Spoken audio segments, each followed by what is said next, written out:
meeting of the Essex County Board of Chosen Freeholders is hereby called to order. Roll call, Madam Clerk. Freeholder Bauer. Here. Freeholder Johnson, absent. Freeholder Jones. Present. Freeholder Luciano, absent. Freeholder Mercado. Here. Freeholder Pomares, absent. Freeholder Vice President Richardson, absent. Freeholder Seabold. Here. Freeholder President Gill. Here. Please stand for the salute to the flag. And ask the Freeholder Mercado, please lead us in the salute.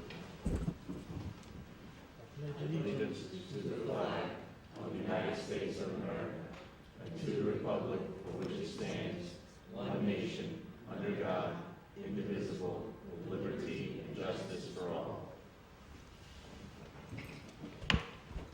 Ask that you please remain standing for a moment of silence.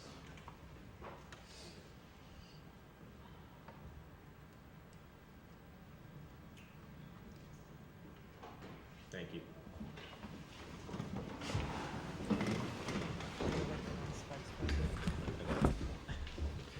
Recognizing Vice President Richardson. I have before me certification from the clerk that this meeting is in compliance with the Open Public Meetings Act. Madam Clerk, are there any transcripts to be approved? Mr. President, there are none.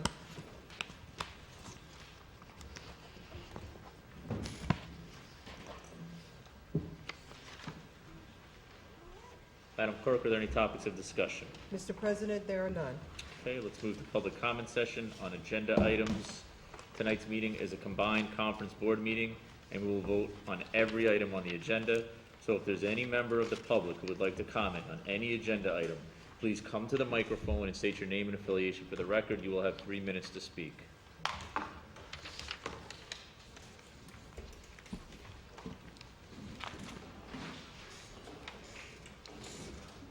Good evening. My name is Karen Shinovar. I'm a Montclair resident. I haven't spoken in front of you before, so I live at 7 Argyle Road, Montclair, New Jersey. That's what I would say in Montclair. I am a co-founder of a nonprofit called Communities Promoting Animal Welfare New Jersey, or CPAW New Jersey, and we are dedicated to keeping cats out of shelters by preventing surrenders and controlling the outdoor cat population. CPAW New Jersey and so many others throughout the county were very heartened when last year this Board of Chosen Freeholders passed a resolution supporting municipalities in permitting non-lethal TNR programs. On tonight's agenda, number 22, the resolution that's there through the creation of an advisory committee to, quote, inquire into implementation of TNR practices, policies, and methods. We applaud the board in recognizing the importance of exploring ways to actually bring and make this practice a reality throughout Essex County. After being in this business for about a year now, we've learned that there are many practices that can be implemented, often at little or no cost to the municipality. And if they're implemented, they can help promote TNR and its life-saving practices, both for community residents and the animals within the community. It takes collaboration and what we call partnership to increase general public awareness of TNR and low-cost spay-neuter. That's one of the most important things. And I brought tonight just some basic information. I have copies for each one of the freeholders and the clerk. Oh. And hopefully you'll just enjoy this information. It's a brochure that we hand out. It's a chart that we've created about the community cat life cycle, just to explain to volunteers and people of the public what this really means to them. There are also some wonderful children's drawings that says, if you see my cat ear tipped, if this cat's ear's been tipped, it's been fixed, it's been vaccinated, just to promote public awareness. Also included in there is a joint statement on community cats. It lauds this previous resolution passed by the Board of Freeholders last year, and we're trying to get anybody and everybody to sign it throughout Essex County as another way to promote awareness and build support for this program. I would say that there's so many things that can be done with this advisory committee. We stand ready to help and advise and support however we can. There still is at least one municipality in Essex County that actually forbids feeding of outdoor cats. People will continue to feed cats. They just won't spay and neuter them, and the problem just gets worse. I guess our dream is someday if we saw tipped cats with tipped ears in the public, that the animal control officer would say, that cat's been taken care of, we don't need to do anything about it because somebody's feeding it, it's been taken care of, it's been spayed. That's a dream that we have. Time's up. Thank you very much. Thank you.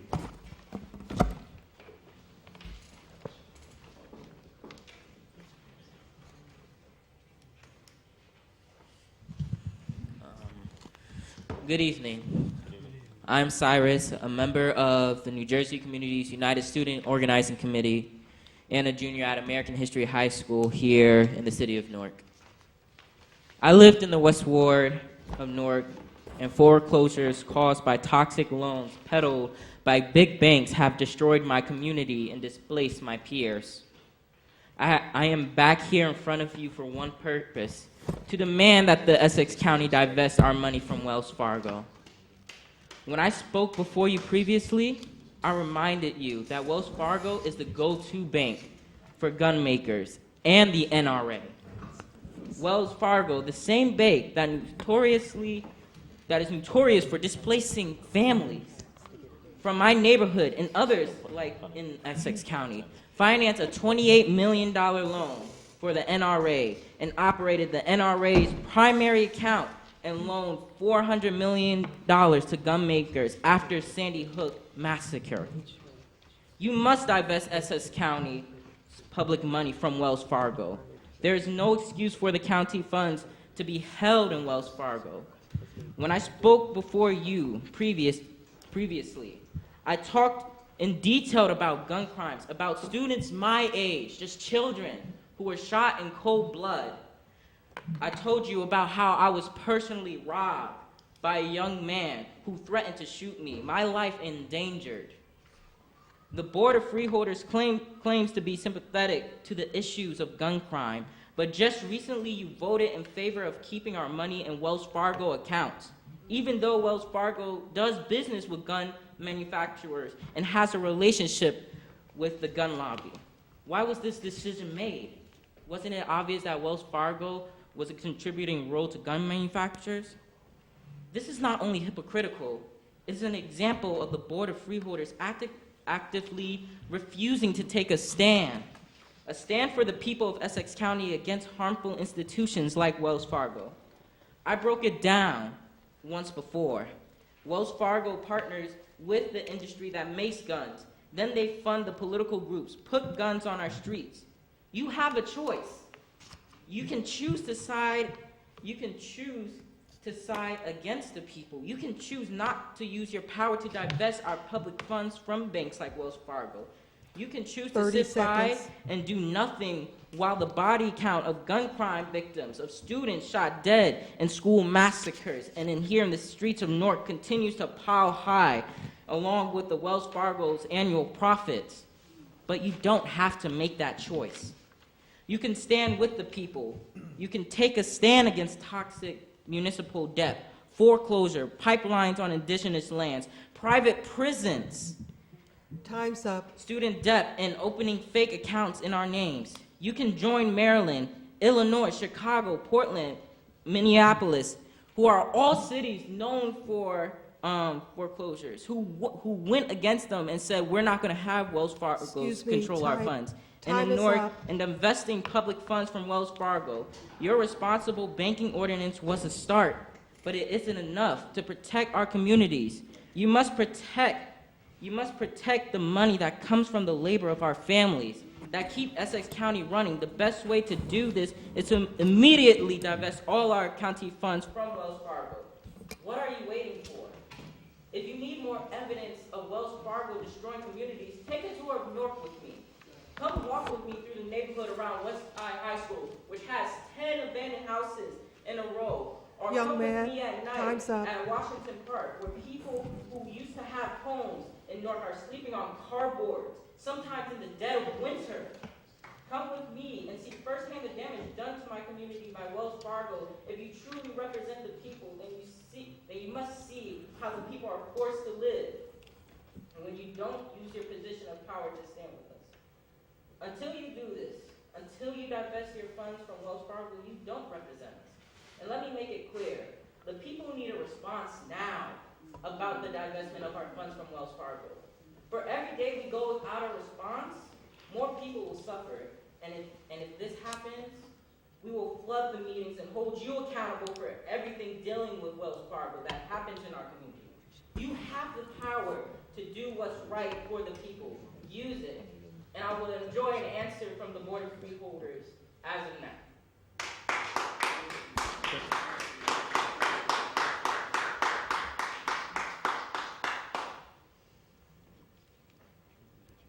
Any answers? So this is public comment session.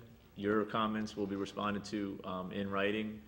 Some of your agenda, some of your issues will be addressed actually today during the course of the meeting, moving forward.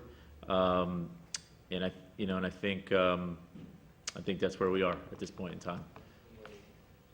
Well, I'll be back here. My name is Frederica Bell, here in the Citizens Coalition of the State of New Jersey. And I would yield my Maxine Waters time to you anytime, young man. Anytime, I would yield the time to you. I just wanted to quickly thank our Freeholder Vice President Wayne Richardson and our Freeholder Lebby Jones for getting the date. And I know we're not some of the easiest constituents to work with. I know we call you every day, and I certainly would like to thank Ms. Ford for not getting upset with us for calling every day, emailing every hour to get a date for the committee hearing. So I understand we have it. Vice President? Yes. The 18th. The 18th of June at 1 o'clock in Correct. this room. Correct. I thank you all very, very much, and we look forward to seeing you then. Okay. Thank you, Ms. Fay. Thank you. Good evening, my name is Andrew Ewan. I'm a resident member of New Jersey Community United. Just to close to the mic, sir. Okay. Can you repeat your name for the record, please? Good evening, my name is Andrew Ewan. I'm a member of New Jersey Community United. I'm a hardworking limousine operator and owner in South Ward of Newark. I successfully organized and fought against my servicer, North Star's attempt to aggressively foreclose on my home. Eventually, I won modification, saved my home, prevented myself from being displaced. Unfortunately, many people in Newark and the rest of Essex County have not been as successful. Many have fought foreclosure against banks like Wells Fargo and lost, forcing them to leave their homes and neighborhood. When I last spoke before these freeholders, I brought up my struggle to ask that the county enforce its own responsible banking ordinance, and for all the freeholders to be present when banks like Wells Fargo make required presentations. Today, I'm asking you to take a step further and fully divest all county funds from Wells Fargo. Wells Fargo and other banks need to be held directly accountable for the damage they've caused to the community. Questioning them occasionally about their compliance with the standards of the Community Reinvestment Act is a great first step. Another great step would be to summon those banks that couldn't be bothered to show up ahead of schedule right back into this room with enough notice for me and others to organize the community into common. The whole board of freeholders, of course, will have to be present to take a public stand against racially discriminatory predatory lending, illegal foreclosures, fake accounts, gentrifications on the gun industry. If the bank don't even 30 bother seconds. to show up, you will still have done your duty to hold them accountable in public forum. You can then work with the community to figure out the next step, including strengthening enforceability of your existing bank accountability legislation, and pursue the investment from Wells Fargo, just like many cities, including Newark, have already done. Stand with the people of Essex County and do the Sir, right. your time is up. Thank you. You're welcome.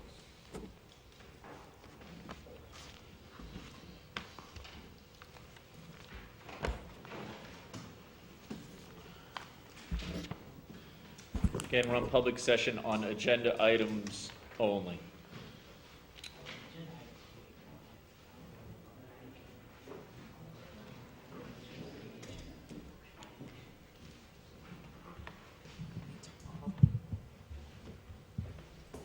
Good evening. Good evening. Hi, my name is Mary Lynn Lombardo. I am, that's okay, I'm used to it. Is that better? I'm founder of Animal Rescue for about 15 years now and have been directly involved in providing responsible trap, neuter, return services and low-cost spay-neuter assistance for about 15 years. I just want to say briefly, since I've learned of your participation, that we want to thank you for recognizing the need to control the overpopulation of cats, protect the health of the residents and the animals in Essex County, resolve nuisance issues, and save the county money. We applaud you as leaders in the county level with regards to initiatives in the humane community cat management throughout the state. TNR, which trap, neuter, return, is the most effective and humane solution to reducing the overpopulation of homeless cats. Awareness, acknowledgement, acceptance, it's growing every year, not just in the county, not just in the state, nationwide, and we thank you for your cooperation and support of trap, neuter, return as well. Thank you. Thank you.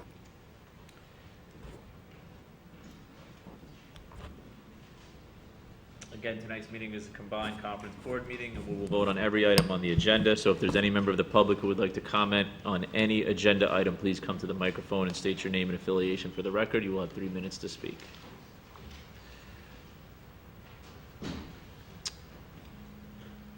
Okay, seeing none, if there's any member of the public who would like to comment on any issue, please come to the microphone and state your name and affiliation for the record. Again, you will have 3 minutes to speak.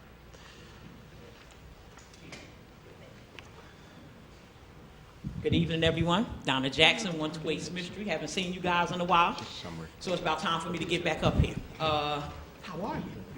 First of all, County of Essex, we better get it together with these election machines. The worst in the country. Our election machines that we use by the company that we use has been banned in over 15 states in this country, and we still use them. They are highly manipulative. This election that just took place in Newark was the worst I've ever seen. Now, as one who took a part in the process and had over 700 of my petitions thrown out to get signatures to run, for various reasons that according to state law they couldn't be kicked out for, signature, registration, etc. We just got to get it together because it's just blatant. There's a federal case involved. The County of Essex is on the hook. And I intend to have all of you responsible because you continue to have these old, antiquated election machines in here that can be easily manipulated. I don't think there's been a legal election in Essex County in the last 20 years. And I'm going to say that as somebody who's very involved. And I think it needs to stop. The process of keeping people from running, I think this year is the first year that most people across this county took to court to challenge the system. There were people from Irvington, Orange, East Orange, West Orange. People came from all over. When I was in court for my petitions, other folks was in court. The city of Newark deleted 19,000 people off the voting rolls between January and March with no record at all in the registration office as to how that happened. Now, normally rule of thumb, you guys, because you're inside and you know, use 2 federal elections to delete a person. Well, under state law, that's illegal. The Judge Vesey ruled in my case that they could not do that, but yet you guys still do that. So when you say that's what you're going to do, then just remove people who are deceased. How about just doing that? There's nothing on the voter registration form that tells you when you sign it that you have to vote in every election, that you have to vote in every federal election. There's nothing that says that. Once I register, I'm registered. until I leave here. So I think the shenanigans that we're doing at Essex County need to stop. I understand the powers to be needs some of y'all to sit in place so they can continue doing this nonsense, but we have to stop that. And we really need to get it together with those voting machines. We're gonna have serious repercussions in here when the U.S. Department of Justice steps in. Secondly, Essex County welfare. I don't know how many times I've been here. You guys ain't fixed nothing. You've made it worse. Now every time a person goes to Essex County welfare, they get a different caseworker. That is the worst thing you guys could have ever done. The 100,000 people you had on the Medicaid list when I came here before, and you sent me a reply from Mr. Ramos, all they did was delete those people out of the system. All they did with the people on backlog was delete them out of the system. I'm telling you what I know. Time's up. Lastly, they're not mailing any letters out in a timely fashion, and you guys need to get to 18 Rector Street and see what's going on there, because families in Essex County are really suffering, and you guys need to do something about it.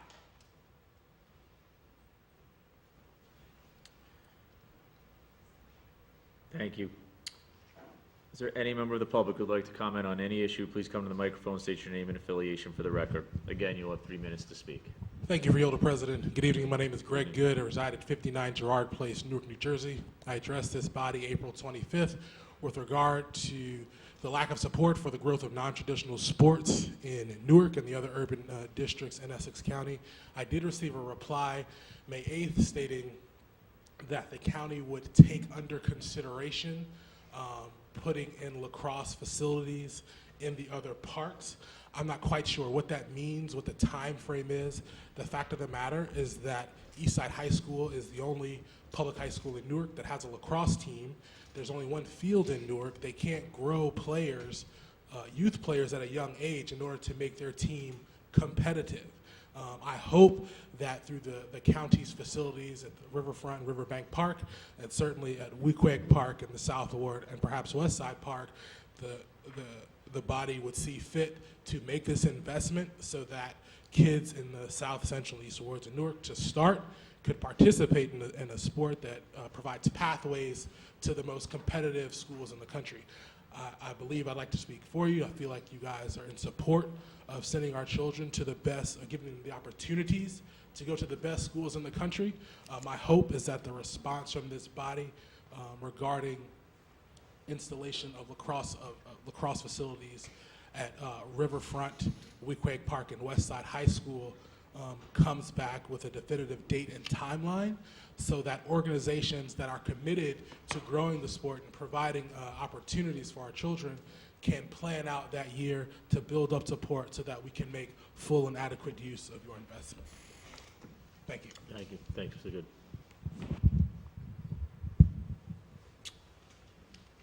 Again, is there any member of the public who would like to comment on any issue? Please come to the microphone, state your name and affiliation for the record. Again, you'll have 3 minutes to speak. Douglas Freeman.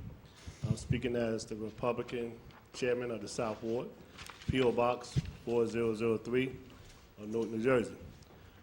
My comments is in regards to the vendors and the contractors that are being hired by the county. One is the work that's being done on Lyons Avenue and Chancellor Avenue. The work is delayed. We spoke with the contractor several times. They have safety barriers all on the sidewalk for contracted construction that's supposed to be completed by May. We're in June now, and the work still is not done. We spoke to them several different times.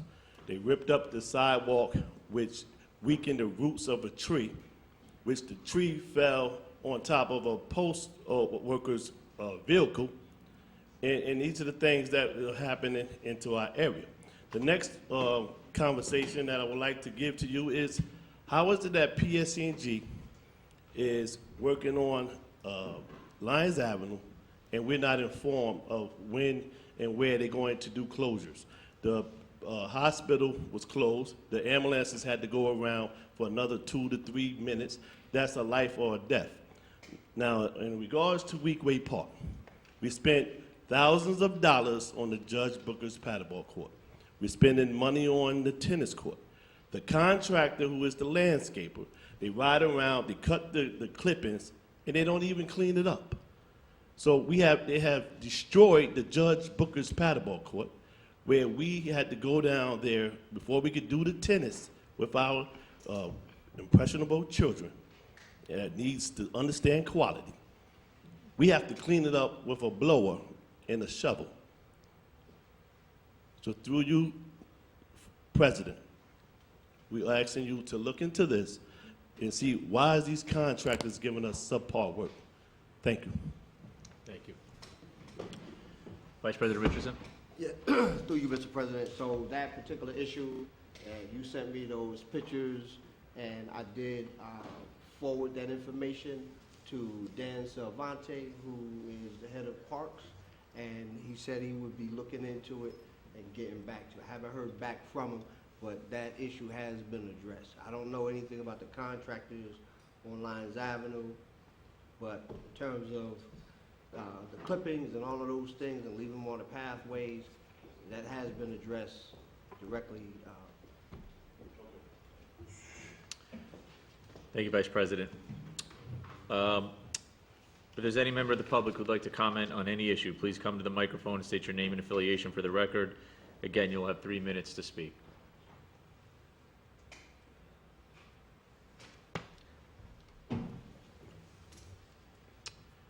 Okay, seeing none, I'm just going to take point of personal privilege. All of the requests, all of the comments tonight, as our normal course of business, will be responded to in writing. I would just ask through the clerk to the administration if we could have a little more. I know we followed up to Mr. Good's original request, and maybe we can follow up again as it pertains to his inquiry on a timeline around the use of those fields for the use of recreational lacrosse. As it pertains to Mrs. Bay highlighted it in her remarks, the meeting is scheduled for June 18th to deal with that particular issue of foreclosures, and I believe the ordinance that's been discussed. And we will be sure also in that meeting, through you, Mr. Vice President, to discuss the larger issue of Wells Fargo and its relationship with the county. So we will follow up. I mean, I think we should, through you again, Madam Clerk, to the administration for that particular committee hearing. I haven't seen the roster yet of the witnesses who's going to be testifying at that committee hearing. But when we do, and when I do have a chance to look at that list, potentially would suggest that we add that for a discussion item about what our options are as it pertains to Wells Fargo's practices and what their business dealings are with the county.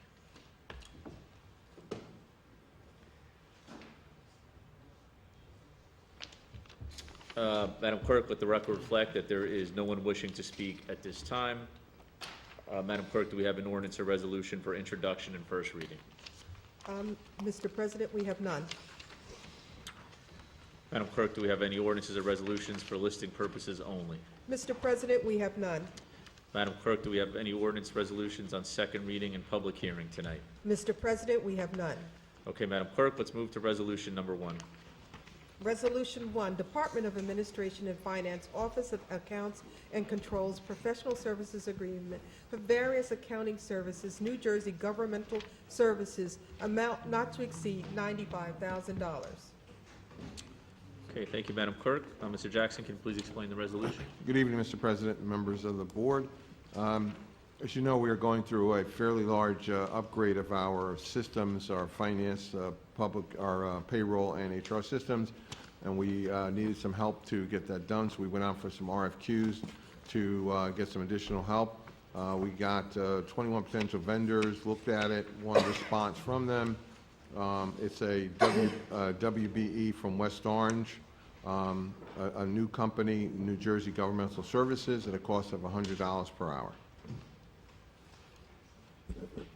And the total amount is $95,000, not to exceed $95,000.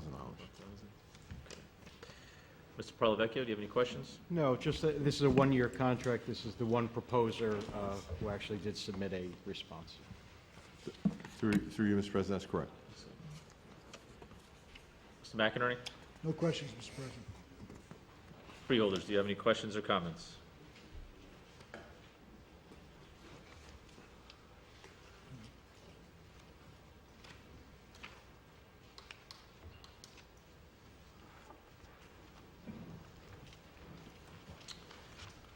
Freeholders, do I have a motion and a second? I'll move it. Moved by Freeholder Siebold. I'll Do I- second. Second by Freeholder Mercado. Roll call, Madam Clerk. Freeholder Bauer. Yes. Freeholder Johnson, absent. Freeholder Jones. Yes. Freeholder Luciano, absent. Freeholder Mercado. Yes. Freeholder Pomares. Yes. Freeholder Vice President Richardson. Yes. Freeholder Siebold. Yes. Freeholder President Gill. Yes. So moved. Thank you, Madam Clerk. Let's move to resolution number 2. Please read it.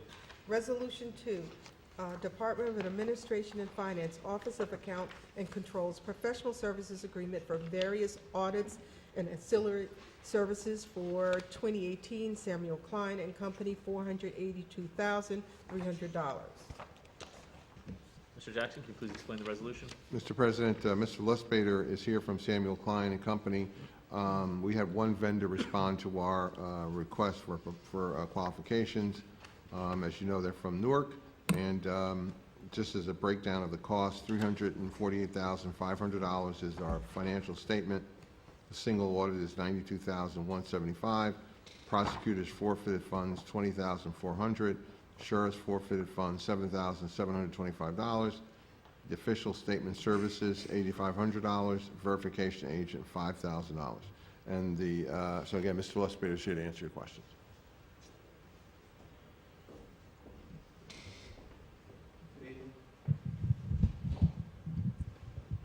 My name is Marvin.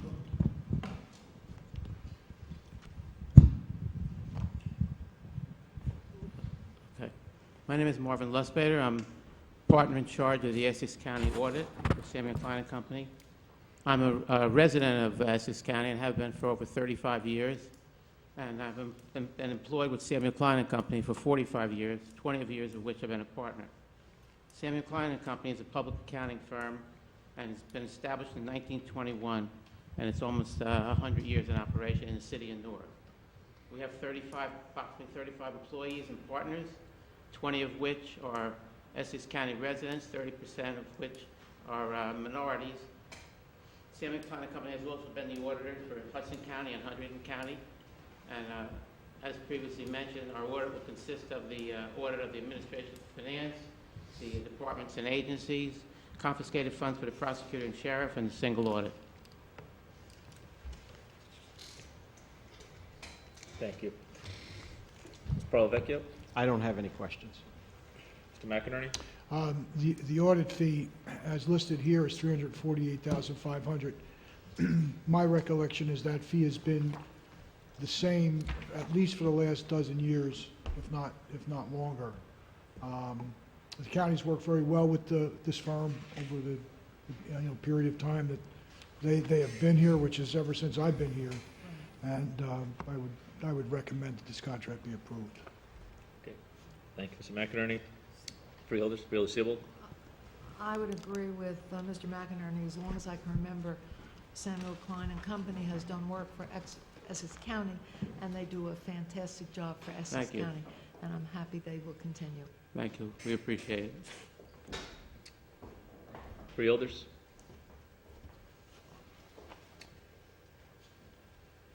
Say that as long as I've been on the board, I've had the opportunity to review your work and concur with my colleagues and Mr. McInerney that the relationship has been very good, and we look forward to continuing it.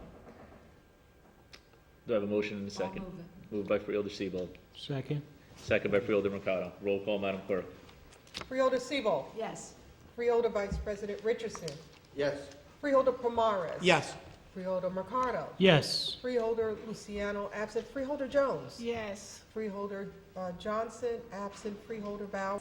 Freeholder President Gill. So moved. Thank you, Madam Clerk. Moving to Resolution 3.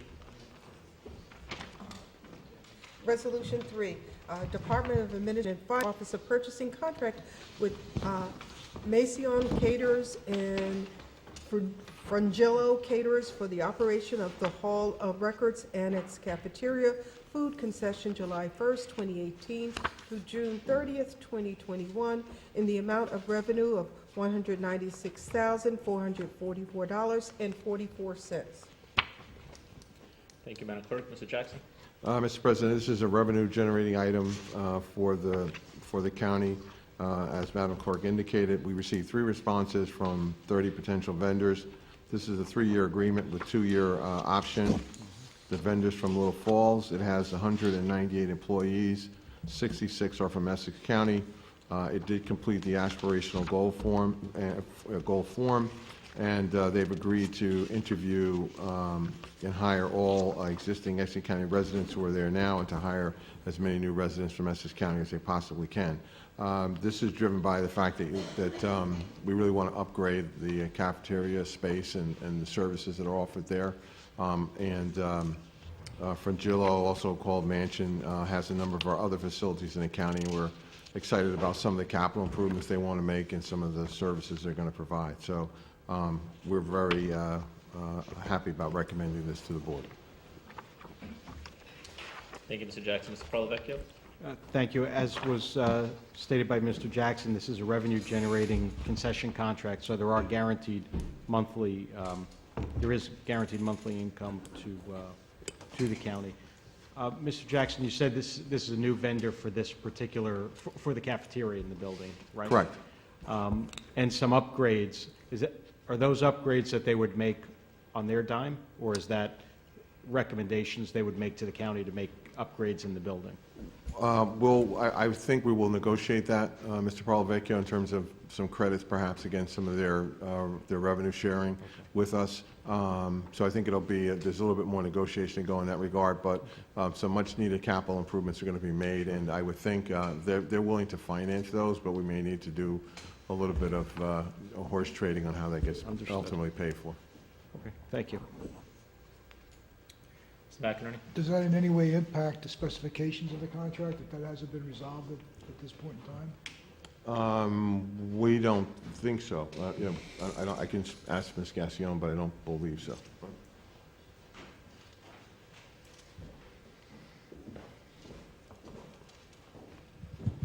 Given that the negotiations are, I'm sorry, Courtney Gassion, Essex County Council, through you, Mr. President. At this point, because we're still in discussions, we don't have anything that's concrete as to any of the changes that are going to be made. It certainly, if it did impact the specifications, it's something that we would go back and take a look at. But at this point, we don't anticipate that that's going to be the case. Okay, thank you very much. You're welcome. Okay. Freeholders, any questions or comments?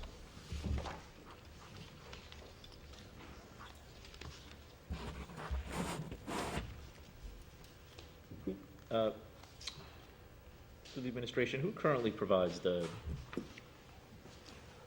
It's service? Verona Bagel, I believe, is Verona Bagel is the current- Verona Bagel. the current vendor? Mhm. Freeholders, questions or comments? We'll move her in a second. No move, Mr. President. Second. Moved by Freeholder Palmera, second by Freeholder Bauer. Roll call, Madam Clerk. Freeholder Bauer. Yes. Freeholder Johnson, absent. Freeholder Jones. Yes. Freeholder Luciano, absent. Freeholder Mercado. Yes. Freeholder Pomares. Yes. Freeholder Vice President Richardson. Yes. Freeholder Siebel. Yes. Freeholder President Gill. Present, not voting. So moved. Moving to resolution number 5. Madam Clerk, please read it. Resolution 5, Department, Hold on, let's skip Resolution Do you want to do? Oh, 4, Four, excuse me. I'm sorry. Yep, excuse me.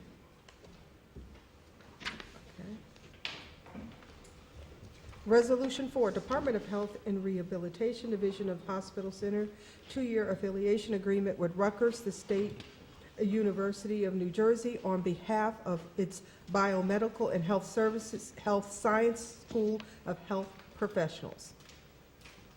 Mr. Jackson. Mr. President, as you know, we have a number of agreements with some of the schools largely around nursing and other medical services for real-life experience for the students. This is a new kind of agreement for specifically biomedical and health sciences record keeping with the Rutgers, and it's a 2-year affiliation. This is a great agreement for the county and for Rutgers, and Rutgers will cover all insurance. Thank you. Mr. Parlavecchio. I don't have any questions. Mr. McInerney. No questions. Freeholders.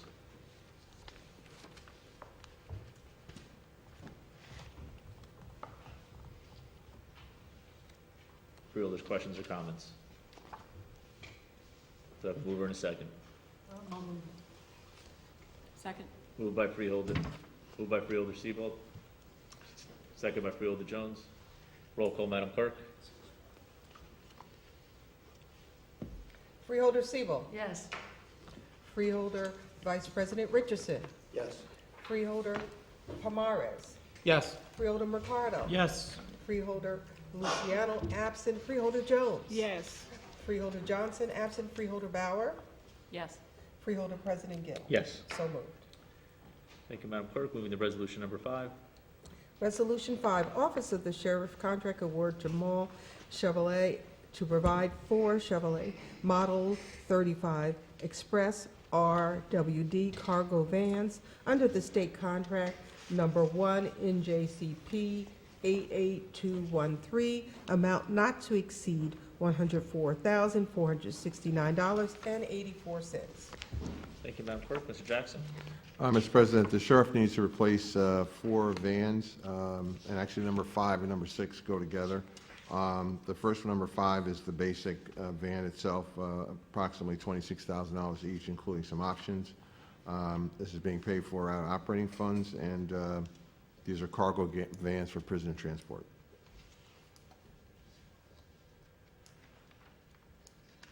Okay, Mr. Parlavecchio.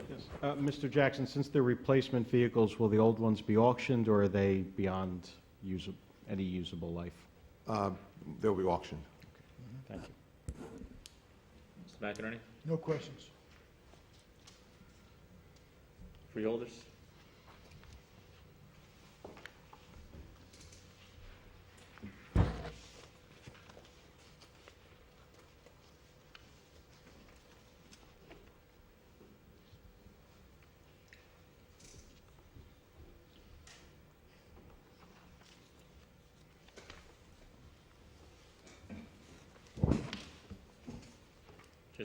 Just looking for the administration, we have done business with this vendor?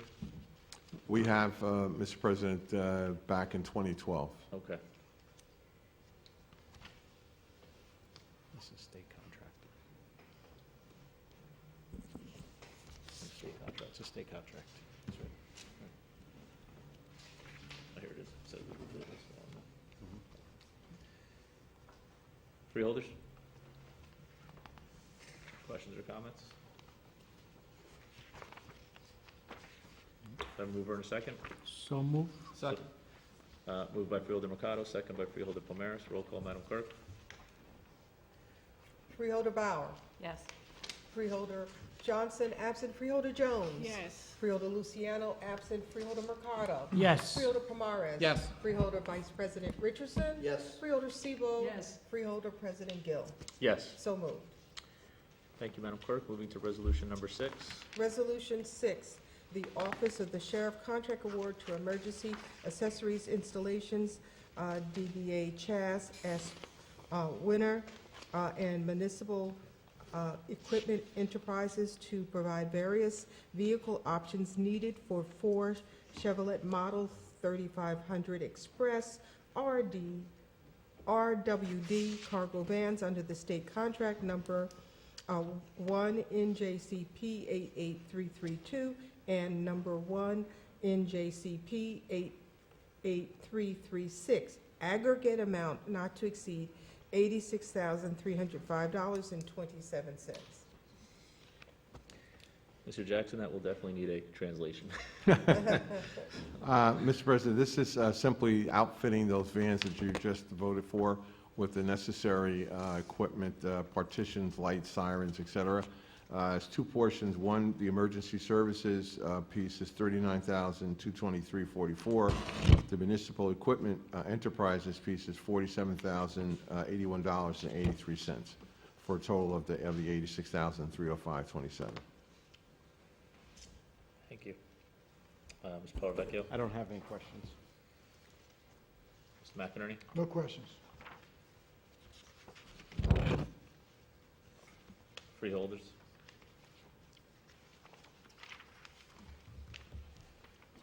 Do I have a mover in a second? I'll move it. Moved by Freeholder Bauer, second by Freeholder Jones. Roll call, Madam Clerk. Freeholder Sebel, Yes. Freeholder Vice President Richardson, Yes. Freeholder Pomares. Yes. Freeholder Mercado. Yes. Freeholder Luciano, absent. Freeholder Jones. Yes. Freeholder Johnson, absent. Freeholder Bauer. Yes. Freeholder President Gill. Yes. So moved.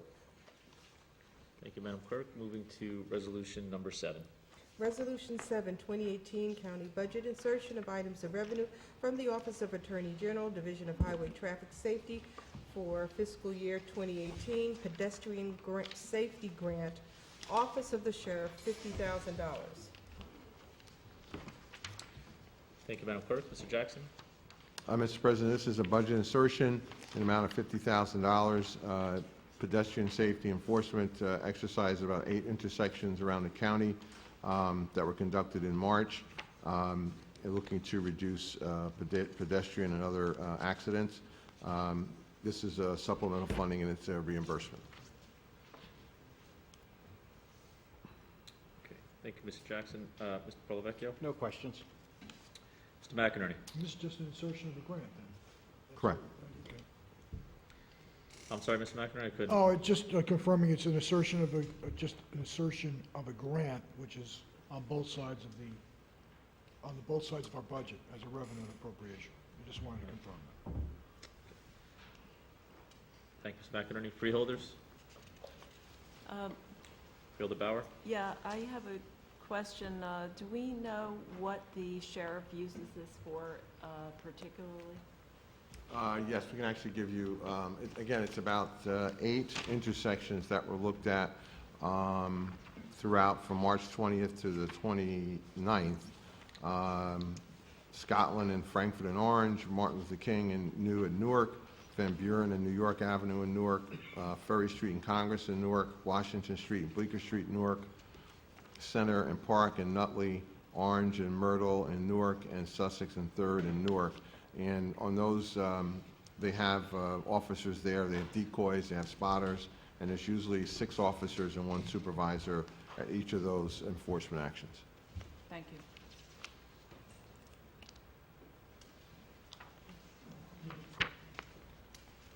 Freeholders?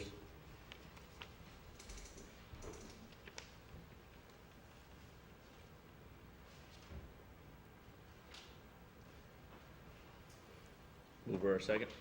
Move. Moved by Freeholder Bauer, second by Freeholder Jones. Roll call, Madam Clerk. Freeholder Bauer. Yes. Freeholder Johnson, absent. Freeholder Jones. Yes. Freeholder Luciano, absent. Freeholder Mercado. Yes. Freeholder Pomares. Yes. Freeholder Vice President Yes. Richardson. Yes. Freeholder Sebo. Yes. Freeholder President Gill. Yes. So moved. Thank you, Madam Clerk. Moving to resolution number 8. Resolution 8, 2018 County Budget, insertion of items of revenue from the State of New Jersey Office Attorney General, Division of State Police for 2017 Emergency Management Agency Assistant Program, Office of the Sheriff, $55,000. Thank you, Madam Clerk. Mr. Jackson?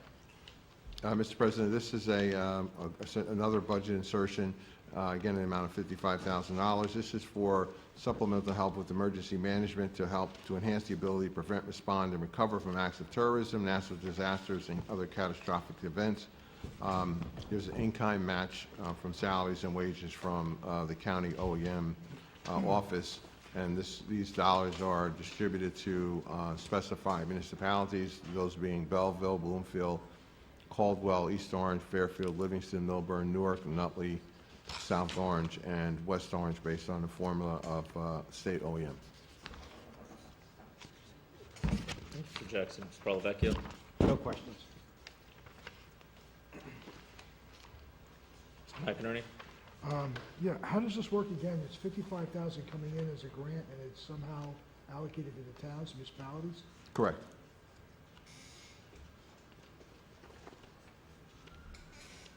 So we disperse the funds to the municipalities? Correct.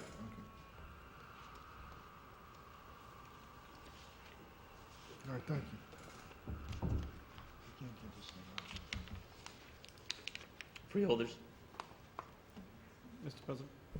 Freeholder Palmaris. I see the number of towns, is that distributed equally, about 5,000 a town? Is that, I believe that's correct, Freeholder, but we'll get that exactly back to you. There may be a slight disparity in that, but he's correct. thank you, I appreciate it. Thank you. Freeholders.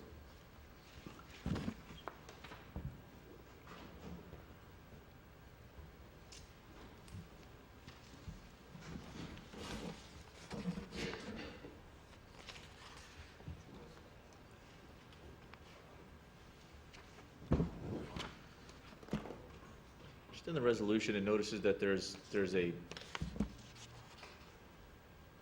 it references a plan that's reviewed by the county administrator, freeholder liaison, and director of emergency services coordinator. Would that give us, not sure, if that, was that plan in the backup documentation, Madam Clerk? I don't have a definitive answer, but I can get that for you. Okay. Just through you, Mr. Jackson, the types of, just trying to get a sense of what the grant is used for by the municipalities, what they actually do with it. And as Mr. McInerney said, this is federal and state program that we essentially are just pass through This individuals. is a map. You said this is a map? I'm Scott, Mr. President. Sub-grant of $112,000, and it's a $55,000 federal award and $57,000 from local matching funds. Right, which the 57,723.81 is we match, quote unquote, match with existing salary and wages. Was existing salary wages. Oh, it's doubled? Yes, yeah, Okay. Okay. Yep, that did. No, I'm just making sure, when you say double, Frank, you mean? I'm saying that, Yeah. Mr. President? Yep. I'm saying that the 47,000 you made mention to are salaries and wages that we provide for this grant. Correct. In addition, there's monies that are expended. They're distributed to the towns independent of that, that's correct. Independent. That's correct. Okay. So there's more to it than just the $55,000? Yes, there's, well, yeah, certainly if you count the 57,000 that our county forces put into administrating and supporting the program, that's the other Piece. one of it, comes to 112. I think that was what was confusing us a little bit. Thank you. Okay, so, now, you're clear, let me make sure I am. So, $55,000 from the feds comes through the county. We think it's $5,000 apiece to each of the 11 municipalities.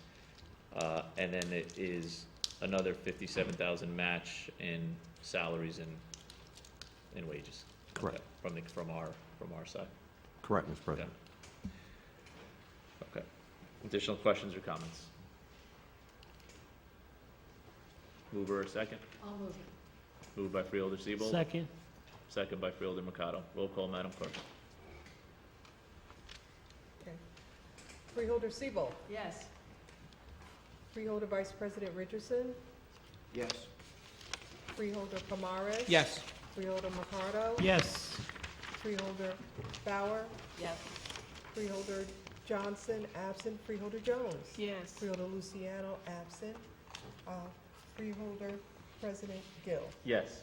So moved. Moving to resolution number 9, Madam Clerk. Resolution 9, 2018 county budget, insertion of items of revenue from the State of New Jersey, Department of Children and Families for Children, Interagency Coordinating Council, Department of Health and Rehabilitation, $43,313.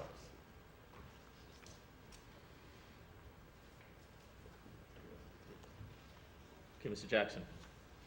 Mr. President, this is a grant, it's another budget insertion for the youth incentive program that comes through the Children's Interagency Coordinating Council. This is for more administrative costs to provide for to ensure that necessary tasks run by the program are done, such as monthly meetings, data reporting, system review, and contract monitoring. Okay, thank you, Mr. Jackson. Mr. Prolovecchio? I don't have any questions. Mr. McInerney? No questions. Freeholders, questions or comments? Do I have a mover and a second? Moved by Freeholder Jones. Do I have a second? Second. Second by Freeholder Mercado. Roll call, Madam Clerk. Freeholder Siebel. Yes. Freeholder Vice President Richardson. Yes. Freeholder Pomares. Yes. Freeholder Mercado. Yes. Freeholder Luciano, absent. Freeholder Jones. Yes. Freeholder Johnson, absent. Freeholder Bauer. Yes. Freeholder President Gill. Yes. So moved. Thank you, Madam Clerk. Moving to resolution number 10. Resolution 10, Department of Citizen Services, Division of Family Assistance and Benefits, contract extension, time only with Safe House to provide temporary shelter services for the Division of Family Assistance and Benefits customers who are victims of family violence, July 1st, 2018 through August 31st, 2018. Thank you, Madam Clerk. Mr. Jackson. Mr. President, the division needs some more time to rebid this particular service with that's shelter services for another 2 months. This is not any additional cost, it's just time, so that they'll have an ability to get through the rebid process. It's taking a little bit longer than they thought, so we need your approval to extend the contract again at no cost. Thank you, Mr. Jackson. Mr. Prolovecchio. Just a question, if they're extending the period of time that they're doing whatever service they're providing, how come there's no additional payment required? The division believes that the funding that was provided before will be adequate to carry them through the 2 months. Okay, good. Thank you. Great. Mr. McInerney. No questions. Freeholders. Do I have a mover and a second? So moved. Moved by Freeholder Mercado. Do I have a second? Second by Freeholder Jones. Roll call, Madam Clerk. Freeholder Bauer. Yes. Freeholder Johnson, absent. Freeholder Jones. Yes. Freeholder Luciano, absent. Freeholder Mercado. Yes. Freeholder Pomares. Yes. Freeholder Vice President Richardson. Yes. Freeholder Siebel. Yes. Freeholder President Gill. Yes. So moved. Moving to resolution number 11. Resolution 11, Department of Public Works, Division of Engineering, Professional Services Agreement to provide engineering design services for Irvington Avenue, Clinton Avenue Streetscape Project, Phase 2, Township of Maplewood, material amount not to exceed $79,600. Thank you, Madam Clerk. Mr. Jackson. Mr. President, we went out for proposals for professional services for this design work. 7 people responded. The highest score, lowest cost basis. The vendor that was selected, Arterials from Montclair, that's an SBE. It has 8 employees, 5 from Essex. It completed the aspirational goal form, and this will be funded by grant funding. As we mentioned earlier, the streetscape improvement project will improve pedestrian, bicyclist, and transit user facilities on the Irvington Avenue Clinton roadway section within Maplewood Irvington Corners District. The proposed improvements will also address signage, pedestrian safety, and traffic calming issues. The project is a direct result of a planning initiative undertaken by the municipalities of Newark, Maplewood, Irvington, and South Orange in conjunction with NJT, entitled the Irvington Avenue Corridor Study. Improvements will include corner enhancement, sidewalk improvements, street trees, painted ergo crosswalks, ADA-compliant curbs, benches, bike racks, trash receptacles, street lighting improvements, new street banners, sign consolidation, and wayfinding signage. Thank you, Mr. Jackson. Mr. Prolovecchio. No comments. Mr. McInerney. No comments. Freeholders. Mr. President. Freeholder Bauer. I have a question, and that is, I'm familiar with the Irvington Avenue Corridor Study. Is this corridor a county road, though? I beg your pardon, Madam President. Is this corridor a county road? Yes, Irvington, yes. what is the county road number, 500 series or 600 series, do you know? I do not know that. I can Okay. find it out for you. Are there any design services offered by the county for non-county roads? I'm sure Mr. Varghese would be open to that if approached. He's pretty busy with our roads, but I would think if there's some additional advice or consideration, he'd be open to that. Okay, thank you. Freeholders? Freeholder Jones? Just a question in reference to a county road. I was under the impression that county roads run from one municipality to the other. Like, for an example, Chancellor Avenue, Newark, Irvington, Maplewood, et cetera, et cetera, et cetera. But Irvington Avenue, where does it start and where does it end? Because I was thinking it was more. I'd have to. I'm not sure. Irvington Avenue begins in South Orange. It does. It's an offshoot of South Orange Avenue. Okay. And there's a small struggling business district there in South Orange just before it gets to Newark, which is where like that big housing project is, and the Walgreens and the little shopping center, which I forget the name of that. And I think that we were the primary impetus actually for this project through streetscape and street design to help create a better appearance and design to, help not only pedestrian safety, but, mostly the business district. And, but in all my years, I was unaware that Irvington Avenue was a county road, and I just looked it up on Wiki, and I couldn't find it as a county road on the list, so I was just curious about it. It certainly goes through several towns. Okay.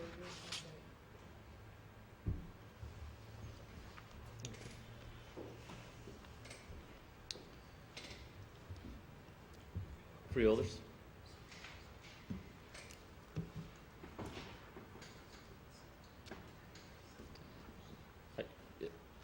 Just to echo Freeholder Bauer's comments that if we're willing to do these types of things and working with municipalities and the department's willing to entertain that, that's great. I'm sure many municipalities would welcome that opportunity. Just with a caveat, though, Mr. President, I don't think we're talking about, Understood.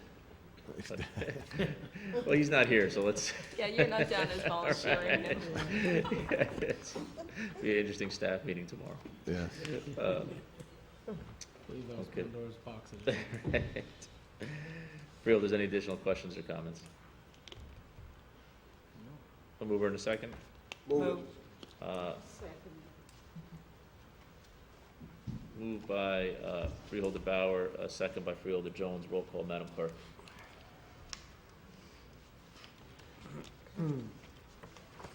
Freeholder Siebel. Yes.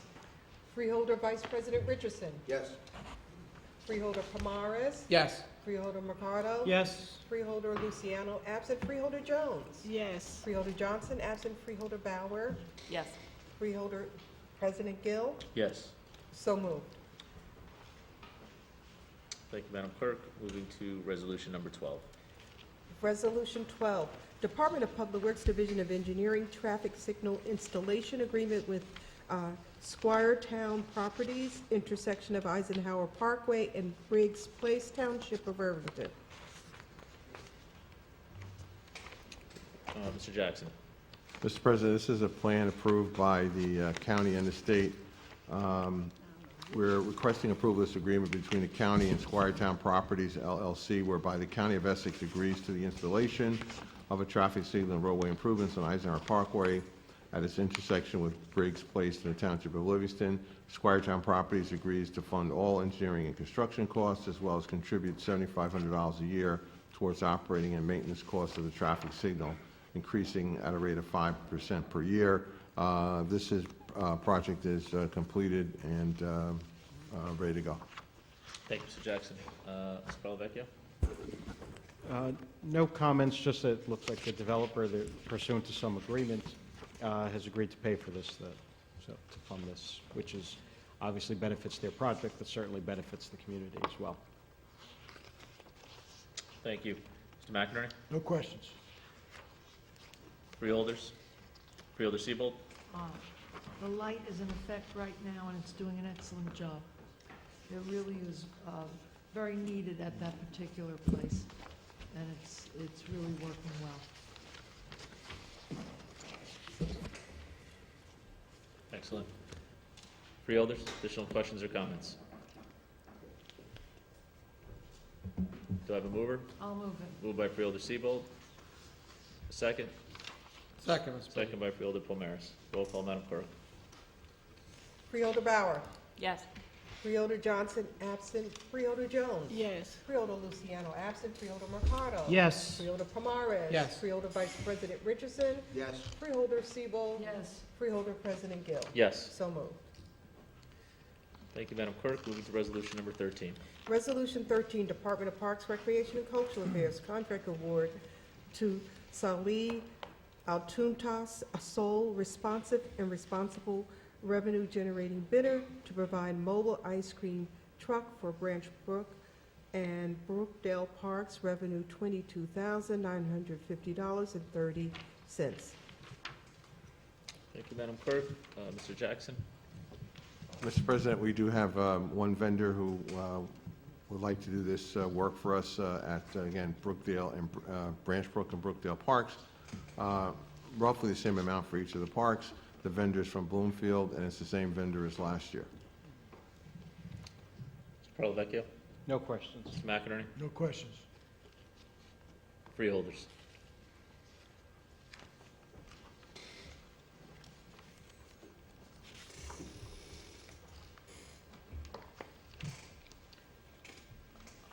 I may have misunderstood this through you, Mr. President, Sure. but what happens to Weequahic? Over a number of years, through you, Mr. President, over a number of years, Madam Freeholder, we've gone out for the same thing. We have not received any bids for Weequahic. We're looking perhaps to trying to do a set-aside of some kind. Maybe that might work to get the service provided for Weequahic. But we've gone out over a number of years and just have gotten no response.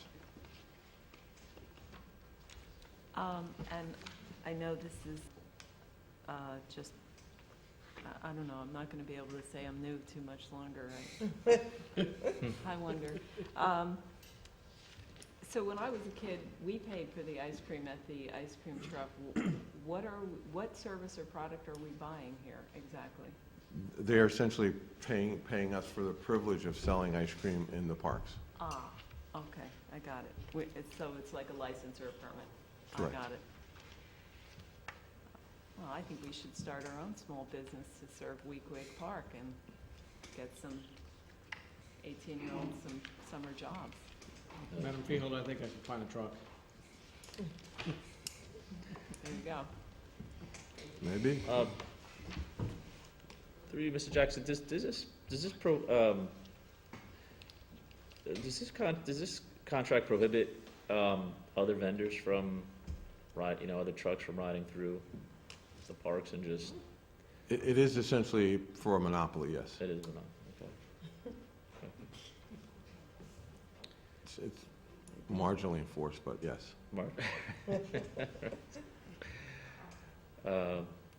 Freeholders, additional questions or comments? Mover in a second. Freeholder Mercado.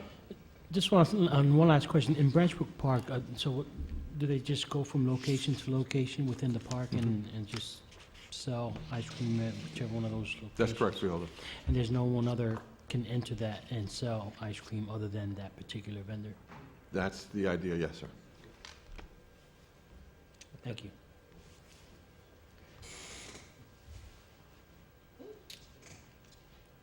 And this would be the vendor when the parks are used for the summer series events.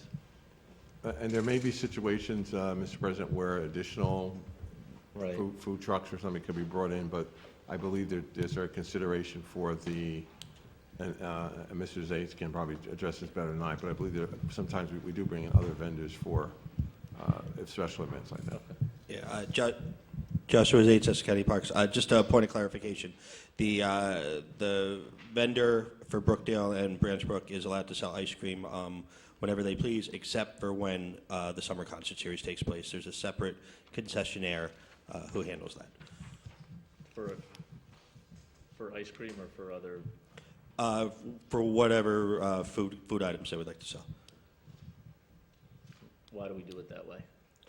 There was a separate bid put out on the street specifically for the summer concert series. I believe we're in year 3 of that, 2 or 3, I can't remember offhand. But it's a separate concessionaire for that. Okay. No, I understand we put a separate bid, but why? I can get back to you with the exact answer. I'm not really clear. I mean, the reason, and not that I'm against, ice cream, but just in terms of it's a revenue generator for us, and it would seem that if I wanted to have the exclusive rights to sell in the park, that I would want to have the biggest days to do that. So we're giving somebody the right to sell in Brookdale Park, but probably I would venture that half of the business could come on the July 4th firework. Well, again, just a point of clarification. If we had allowed them to sell during the summer concert series, I would imagine the minimum bid for that would increase actually. And in addition, when we have the summer concert series, although the vendor is allowed to sell ice cream, they also sell novelty goods, hot foods such as burgers, hot dogs, chicken fingers. So it's a little more involved than just a mobile ice cream vendor. Okay. Yeah, and again, I don't want to, overanalyze the contract here, but it just maybe worth just in terms of the revenue, potential to also keep that in mind.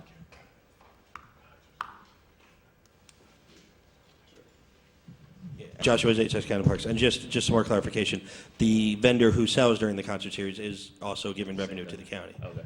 Yeah. Okay. Freeholders? Mover in a second. I'll move it. Second? Moved by Freeholder Seabold, second by Freeholder Mercado. Roll call, Madam Clerk.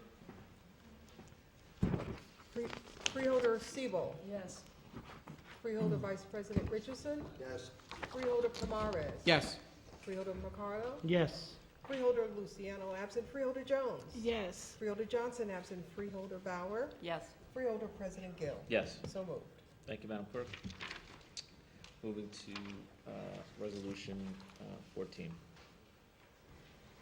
Resolution 14, Department of Parks, Recreation, and Cultural Affairs, contract award to Aqua Mist Irrigation of New Jersey, the sole responsive and responsible bidder to provide irrigation, maintenance, and repair services, 12-month agreement, amount not to exceed $363,069.25. Mr. Jackson? Mr. President, Mr. Zates and the representative from Aquamist are here to answer your questions. Joshua Zates, County Parks. As the administrator mentioned, we do have a rep from Aquamist here. Thank you. Good evening. Good evening. My name is Brian Ellerman. I'm a Director of Operations for Aquamist Irrigation. We're based out of South Hackensack, New Jersey. We're a small business enterprise. We've been in business for 25 years, installing, maintaining, and servicing, and designing also irrigation systems. In the past 14 years, we install and maintain pump stations and aerator fountains, and we also maintain water parks. We have 22 employees, unfortunately none from Essex County. We do have 68% of our employees are minorities. We're a non-union shop, but Aquamist is a certified public works contractor. For Essex County, we've worked for you guys for the past 14 years. We maintain all the irrigation systems in the parks, also the golf courses, the water parks, and all the fountain aerators. We've also worked for Bergen County for 16 years. Currently, we work for Belleville, Nutley, Weehawken, Hoboken, Kearney, Long Hill Township, Franklin Lakes, Norwood, and Ramapo in New York State. Thank you. Mr. Parlavecchio? I don't have any questions. Mr. McInerney? No questions, Mr. President. Freeholders? Vice President Richardson? More of a comment. You've been working in Essex County for 14 years? Yes. And don't feel the need to hire not one single person from Essex County? There's Not no one. particular, we're more than happy to have employees from Essex County. Unfortunately, we just haven't had any come our way. I don't- If you have anybody, What does that mean? In 14 years, you haven't had any come your way? no. So you haven't hired any new people in 14 years in your company?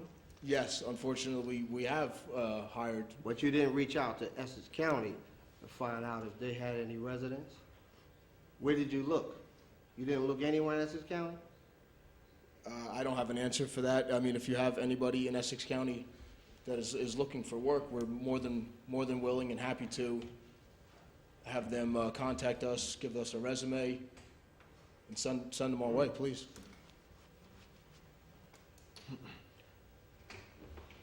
Through you, Mr. President, did you fill out the aspirational goal? Excuse me? Did they fill out the aspirational goal? Yes, they did, Mr. Freeholder.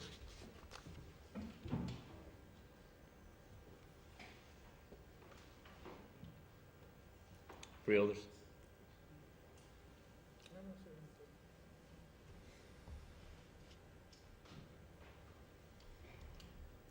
Additional questions or comments? Sir, do you advertise in the Star Ledger or any Essex County newspaper for your employees?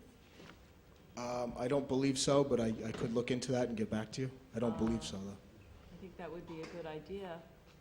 And I think that's probably something that we might consider mandating because that doesn't cross any lines that I can think of. I mean, they are in South Hackensack, so unless you would know of that employment opportunity, and you wouldn't know about it unless you got the ad going in various media here in Essex County.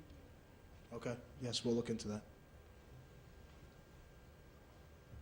Do you have any openings now?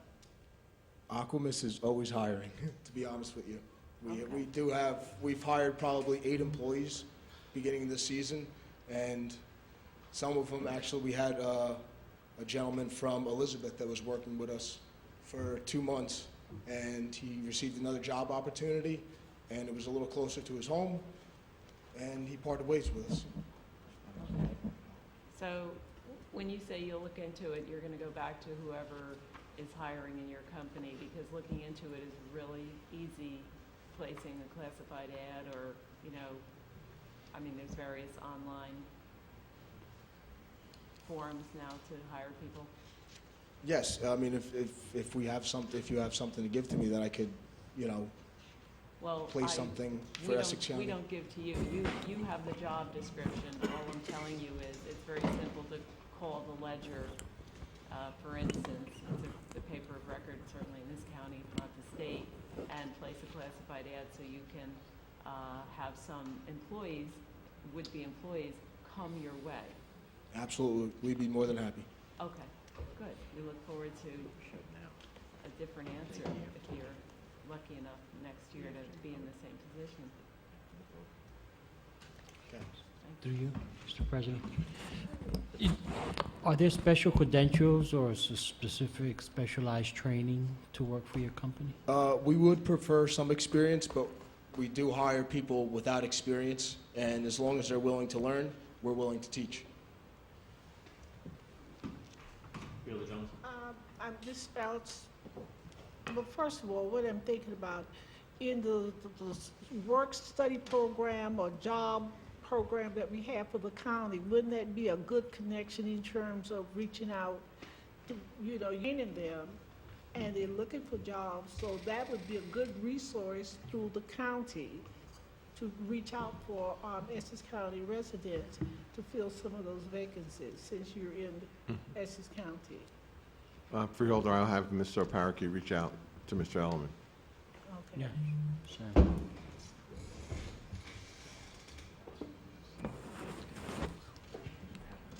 Mr. President, if I may. So on social media, in the marketplace, like on Facebook, for example, there's job postings, and I think if you put a job posting that said Essex County residents looking for work, see us, and we're willing to train. That might be a good idea as well, because everyone, and just about every town in Essex County has their own dedicated page as well. They're, Bloomfield has the Post and the Citizens of Bloomfield, so with probably very little work, you can find that for just about any municipality. All 20 some odd municipalities will have that, I'm sure. So that might be an easy and inexpensive way to do it. Okay. Vice Through President you, Richardson. Mr. President, in all due respect to my colleagues, I appreciate trying to explain to the vendor how he can reach out to Essex County residents and potentially get some employees. But it just seems to me that after 14 years, doesn't seem they have ever tried to hire anyone from Essex County. For 14 years, to have a contract with a particular municipality, a particular county, and not hire one single resident, not even try to hire one single resident. It's pretty disingenuous to come in here tonight and say, oh, he'll look into it. I hear you. It's not your company. You're not the owner of the company. But I'm just saying, as far as your company, it's pretty disingenuous and unacceptable as far as I'm concerned.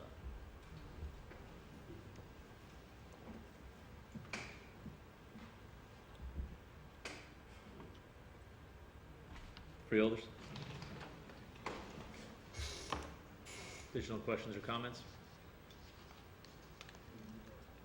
Over a second.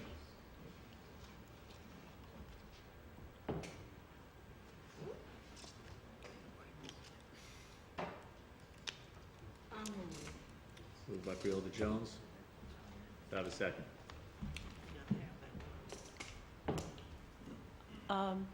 Since there's not a second on the floor yet, can I ask the county administrator another question?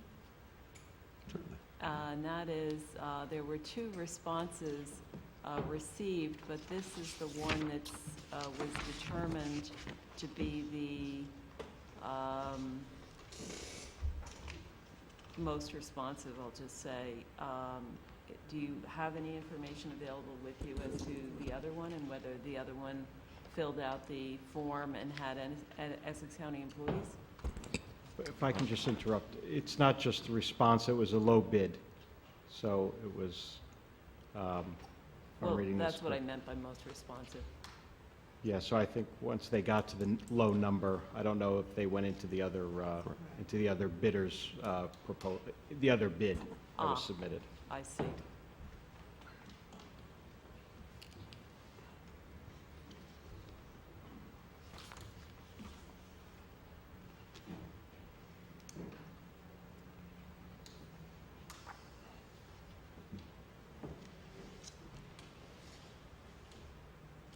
Does that answer your question?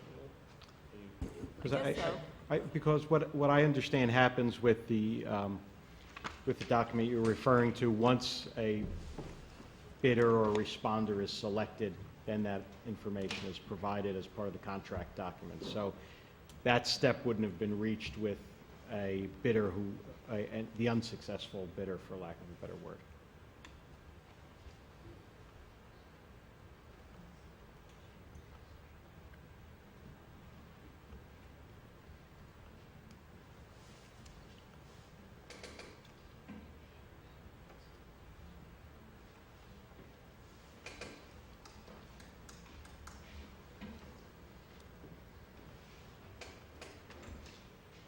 Okay, Freeholder, we have a motion on the floor. Do we have a second? I'll second. Second by Freeholder Siebold. Roll call, Madam Clerk. Freeholder Siebold. Yes. Freeholder Vice President Richardson. No. Freeholder Pomares. Yes. Freeholder Mercado. Yes. Freeholder Luciano, absent. Freeholder Jones. Yes. Freeholder Johnson, absent. Freeholder Bauer. No. Freeholder President Gill. Yes. So moved. Thank you, Madam Clerk. I'm going to ask that the administration report back to the board by connecting with Mr. Parrick. Mr. Parrick. Yeah, and to report back what efforts this company has undertaken to outreach to Essex County residents, And also to update, I believe it was put on the record that there's one available position currently right now, and what the company's gonna do to try to make sure that that job, or that there's a, that the residents of Essex are fully aware that that job exists. Thank you. Thank you.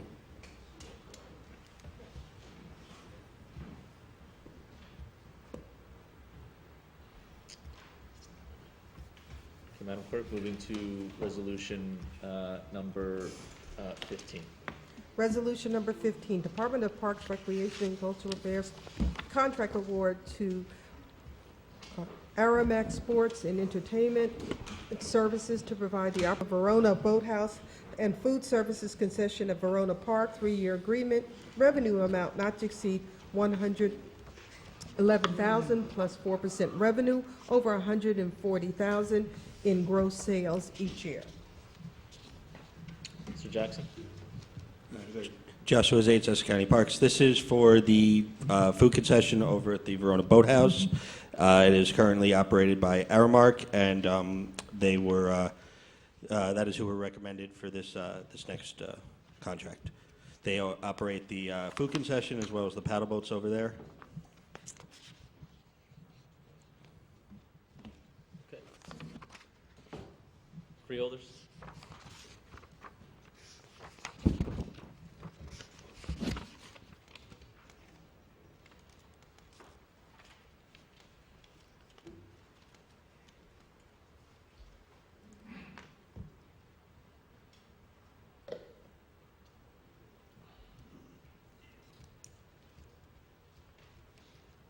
Mr. Parlavecchio? No questions. Mr. McInerney? No questions. Do I have a mover and a second? I'll move it. Moved by Freeholder Seabold. Second. Second by Freeholder Mercado. Roll call, Madam Clerk. Freeholder Seabold. Yes. Freeholder Vice President Richardson. Yes. Freeholder Pomares. Yes. Freeholder Mercado. Yes. Freeholder Luciano absent. Freeholder Jones. Yes. Freeholder Johnson absent. Freeholder Bauer. Yes. Freeholder President Gill. Present, not voting. So moved. Moving to resolution number 16. Please read it. Resolution 16, Department of Parks, Recreation, and Cultural Affairs authorization to use the Essex County Recreation and Open Space Trust Fund to fund Glenfield Community Center furnishings in the amount not to exceed $36,436. Mr. Jackson? Joshua Zates, Essex County Parks. This is a request for funding from the Open Space Trust Fund to furnish the Wally Choice Glenfield Park Community Center. The furnishings will include multi-purpose stackable chairs, folding tables, desks, high-back chairs, file cabinets, lounge chairs, conference tables, coffee tables, and end tables. Thank you, Mr. Parlavecchio. Thank you. Mr. Zates, oftentimes when we get the authorization to use the trust fund, there's the companion resolution for the actual contract. Is that coming at some future time, or is this being purchased another way? Technically, it already has been purchased. We haven't received it yet, but we in order to generate that PO, we had used capital money, and we're going to use the open space money to actually pay it. To pay back. Got it. McInerney? So this money will be reimbursed to capital. Through you, Mr. President, yes.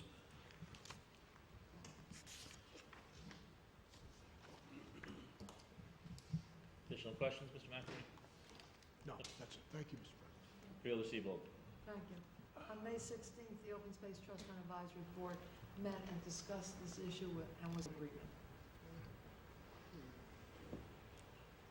Very good. Thank you, Freeholder Seabold. Additional questions or comments?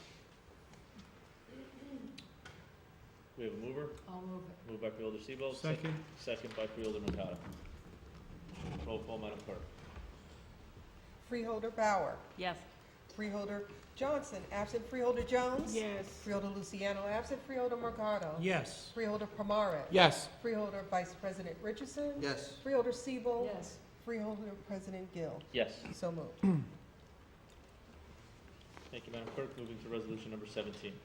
Resolution 17, Department of Parks, Recreation, and Cultural Affairs contract award to Elite Tennis Academy to provide for the operation of tennis courts at the Brookdale Park, three-year agreement, revenue amount of $60,000. Mr. Jackson? Mr. Zates is here as well. I just wanted to make the board aware that the Tennis Academy has 44 employees, 21 of whom are from Essex. Thanks, Mr. Jackson. Joshua Zates, Essex County Parks. As mentioned, this is for the tennis concession over at Brookdale Park. They provide clinics to residents throughout the county, youth clinics, adult instruction, and various other tennis needs. Vecchio? Thanks. Mr. Zates, the decision memo included in the package indicates that the previous contract also included Branch Brook Park for operating the tennis courts. Is there a separate contract for that? Through you, Mr. President, we are during the course of the previous contract, when Brookdale and Branch Brook were both in it, the vendor, who was also at that time Elite Tennis, had requested that going forward, Branch Brook just was not profitable for him. So there was some discussion, and the Parks Department decided to only bid out Brookdale. We are happy to say that in Branch Brook, we're working with a nonprofit who is going to be utilizing those courts. He's not going to be charging, but we're still ironing that out with the nonprofit. So it's not set yet, but we're very excited for when it does take place. Thank you. Mr. McInerney? No questions. Freeholders? Through you, Mr. Freeholders, President. Cotter? Do we know the name of the nonprofit that's in negotiation? Through you, Mr. President, I should, because I've been emailing them almost daily, but I can't recall off the top of my head now. Okay. But we can certainly get you that information. Freeholders? Do you have a mover and a second? I'll move it. Moved by Freeholder Sebo, second by Freeholder Palmeris. Roll call, Madam Clerk. Freeholder Siebel. Yes. Freeholder Vice President Richardson. Yes. Freeholder Palmares. Yes. Freeholder Mercado. Yes. Freeholder Luciano absent. Freeholder Jones. Yes. Freeholder Johnson absent. Freeholder Bauer. Yes. Freeholder President Gill. Yes. So moved. Thank you, Madam Clerk. We'll lead to resolution number 18. Resolution 18, Department of Parks, Recreation, and Cultural Affairs Contract Award to World Corporation, the lowest responsive and responsible bidder for repairs, replacement of various playground and safety surfaces at Essex County Parks Playground Facilities, 24-month agreement, amount not to exceed $1,562,960. Jackson? Mr. Zates. Joshua Zates, Essex County Parks. This is a contract to maintain our rubberized safety services, which are throughout all our playgrounds as well as our various tracks. There's even some of the pathways within the Turtleback Zoo also include this surface, and we do have the vendor here if you have any questions.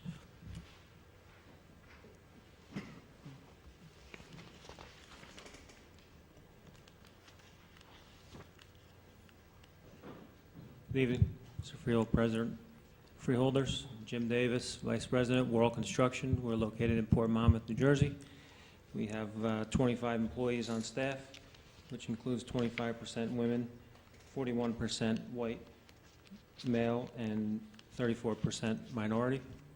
We specialize in, as Mr. Zane said, in playground surfacing, playground installations. This contract is for emergency repairs and repairs throughout the county on playground facilities, swings, surfacing, slides, any components that you see in your parks.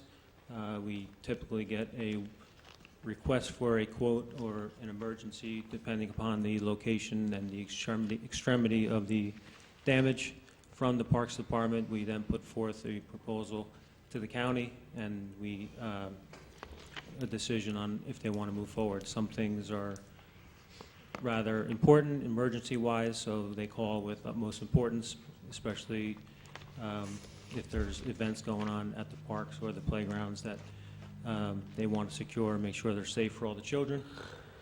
Our key employees are factory certified trained in Alabama to do the work that they do on your playgrounds. So there's a learning curve to specialize in the trade that we perform and safety service as well. Okay. Thank you. Mr. Parlavecchio? I think my question is for Mr. Zates, if anybody had a question for the vendor.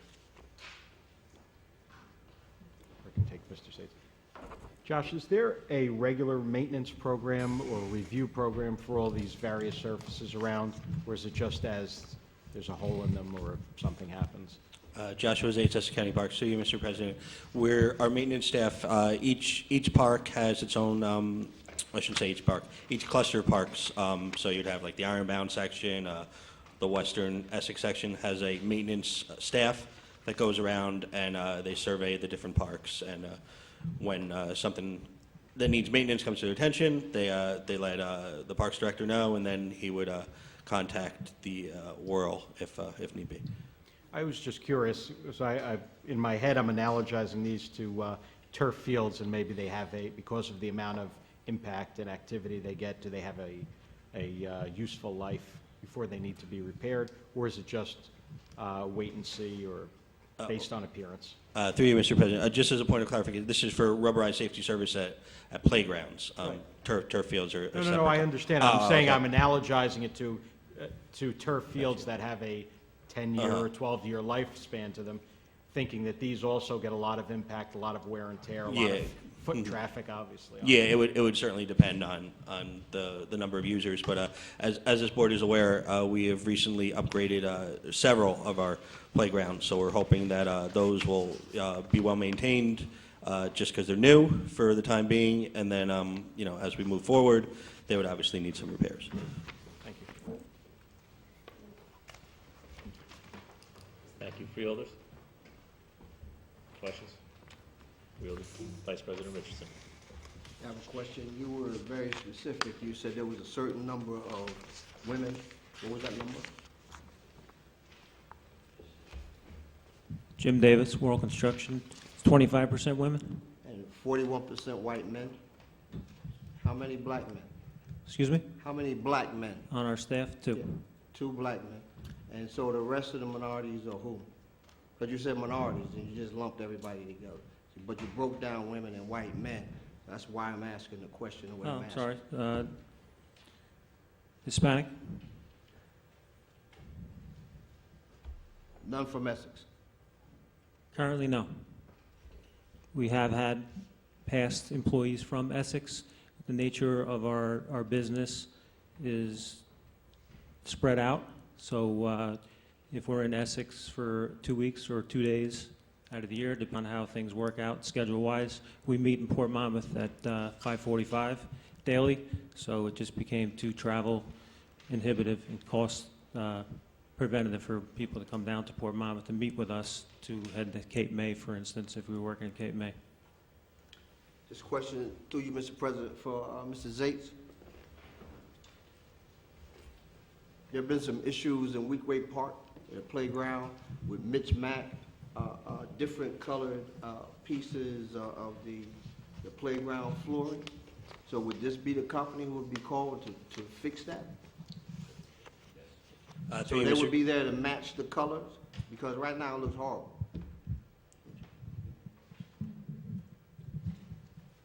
Jim Davis, World Construction. With regard to repairs, which this contract is for, UV rays play a role in the length that the material has been installed. So a red or a blue or yellow installed a year or 2 ago and then patched or repaired tomorrow is not going to be the same exact match. So a lot of times in the county and other places with other customers as well, we ask them to choose a different color to make a square, make a circle, make a hopscotch, just to make it look like it was meant to be and stand out as a different color, just because of the weather and the UV rays and the product itself, it fades over time. So that's done intentionally. So you could have a green, the initial surface could be green, and so where it's worn or needs to be repaired, you would actually put in a different color, intentionally. Yes. Thank you for that explanation. You're welcome, sir.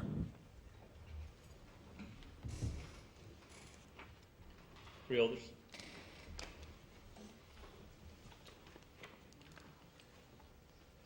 Do I have a mover and a second? Move it. Moved by Vice President Richardson, second by Freeholder Seabold. Roll call, Madam Clerk. Okay, Richardson and Siebel, Mr. President? Moved by Vice President Richardson, second by Seabold. Okay.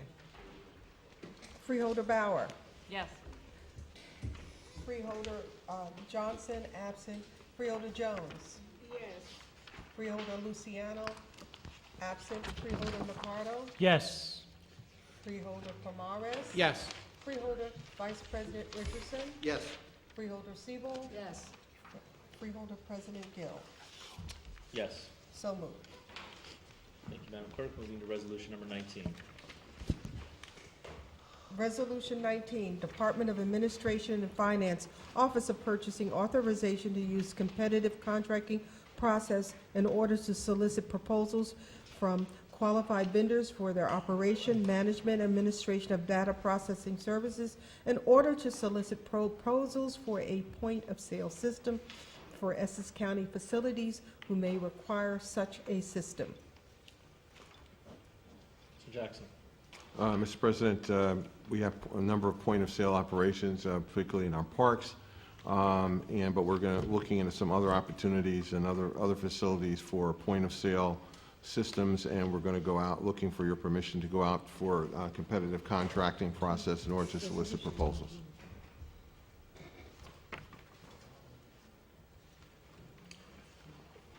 Mr. Parlavecchio. Just to be clear, this resolution does not award a contract to anyone.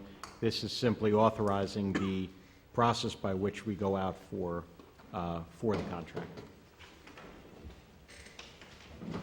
Mr. McInerney. Just back to council, this is done once, correct? We don't have to do this. That's right. Once the board authorizes the use of competitive contracting, which is really RFP plus, for lack of a better word, every time that we go out for this service, we don't have to go back for the authorization. The authorization, once given, stands for future contracts. Thank you, Mr. Parlavecchio. Freeholders.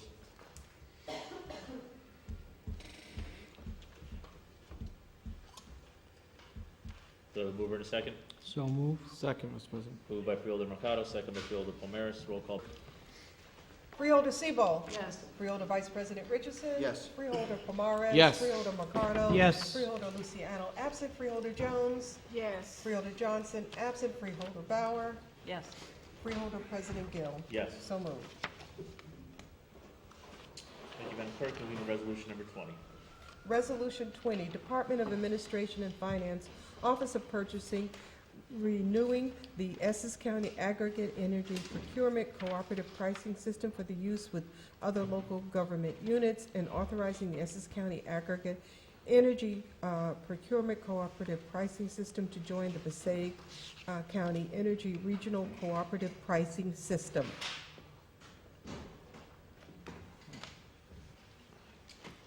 Thank you, Madam Clerk. Mr. Jackson. Mr. President, as you may recall, the County of Essex was a member of the Essex-Hudson Co-op for the acquisition of electricity, which we used to get good pricing. Hudson County has agreed to move into a co-op with Passaic County, with Passaic County as the lead, and we want to join them in that effort, and this is seeking your permission to do that. Thank you, Mr. Jackson. Mr. Parlavecchio. No questions. Mr. McInerney. No questions. Freeholder Jones. I'll move it. Oh, you move it? Okay. Do we have a motion on the floor before I have a second? Was there any other questions or comments? Do we have a second? Second. Second by Vice President Richardson. Roll call, Madam Clerk. Freeholder Bauer? Yes. Freeholder Johnson, absent. Freeholder Jones? Yes. Freeholder Luciano, absent. Freeholder Mercado? Yes. Freeholder Pomares? Yes. Freeholder Vice President Richardson? Yes. Freeholder Siebel? Yes. Freeholder President Gill? Yes. So moved. Thank you, Madam Clerk. Moving to resolutions 21 through 28, which are commendations and proclamations, including resolution number 22, which creates a PNR policy committee, a trap, neuter, and return committee of the board. Resolutions number 21 through 28. I'm going to ask if Freeholder Siebold would allow resolution 27 to be done by acclamation. Absolutely. Thank you. I'm sorry? Yeah, we'll read, thank you, Madam Clerk, we'll read these in the record at a later time. Freeholder Siebold? Are we not, I'm sorry, are we not including number 29? Excuse me, you're correct, the 29. All right, I would like to be included in 29. Absolutely. Must be a late addition.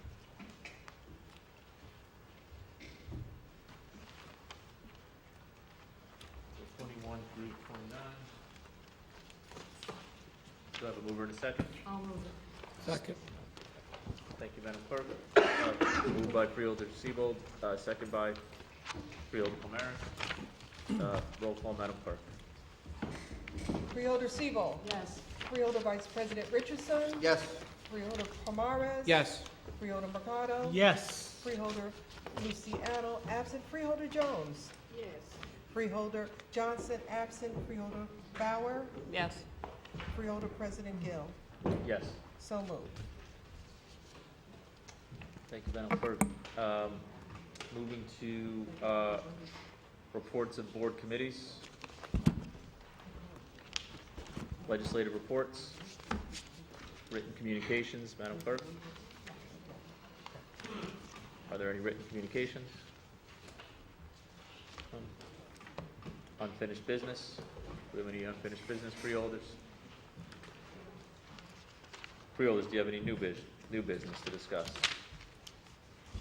Freeholder Bauer? Mr. President, I would like to find out whether we would be interested in forming an ad hoc voting machine committee, because we had a fairly robust conversation when Linda Von Nessy and Edna Ball were here a month ago or month and a half ago, and we approved 3 contracts relating to the maintenance of the machines, the software, and so forth.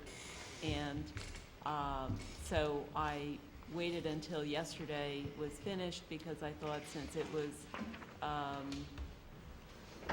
depending on whether you were in certain congressional districts or whatever was happening in your town, it was a little bit of a sleeper primary, and therefore we could focus on whether the voting machines were working well or whether there were sticky buttons, because with a kind of sleeper primary, they're pretty much across the board.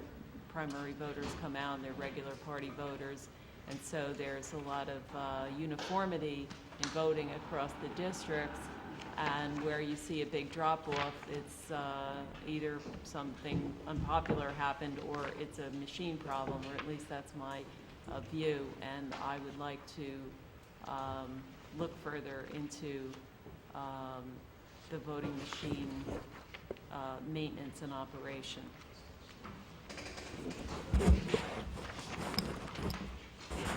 Thank you, Freeholder. So I agree. Council's just reminded me that I believe we did at a certain point in time have this as a committee, so we're gonna get back to you as quickly as possible. I raised this, as you know, at the meeting that we had, the discussion around the money that the state has also received. There is money on the table, at least from what I have read, right now, for counties to go after for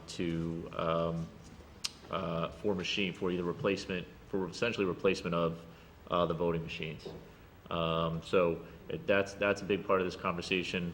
Security is a huge part of this conversation, and also, we had again, an election yesterday, and there again were a series of issues reported throughout the county, as it pertains to the equipment. So, one, I think we just need to see if this is an existing committee.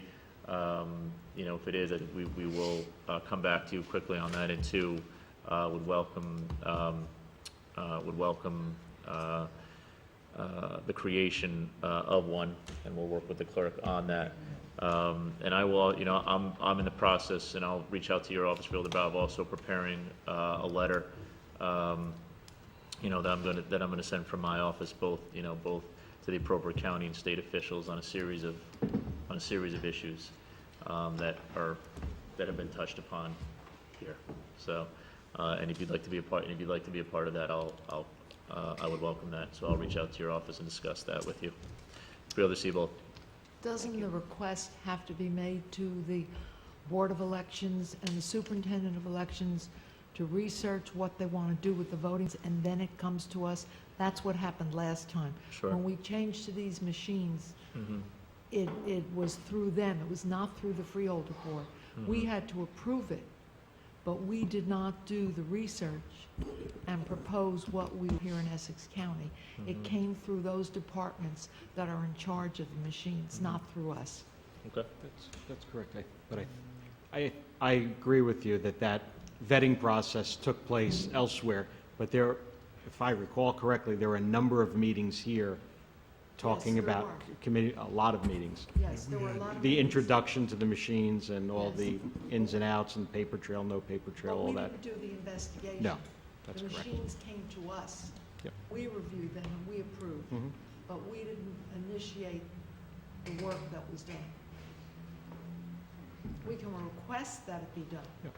We can request that we have new machines. And then it goes from there. Mhm. So I think there's a series of issues. So, right, correct. machines, security, chain of custody, Right. that have all been raised. Including, we have a situation right now where we are, where there was an issue with the chain of custody in a few of our municipalities in the western part of the county. So, I guess my overarching point is that I think we have more than one thing to look at, and the committee will be a good place, at least to start that. So we'll come back on that right away. Thank you. Okay.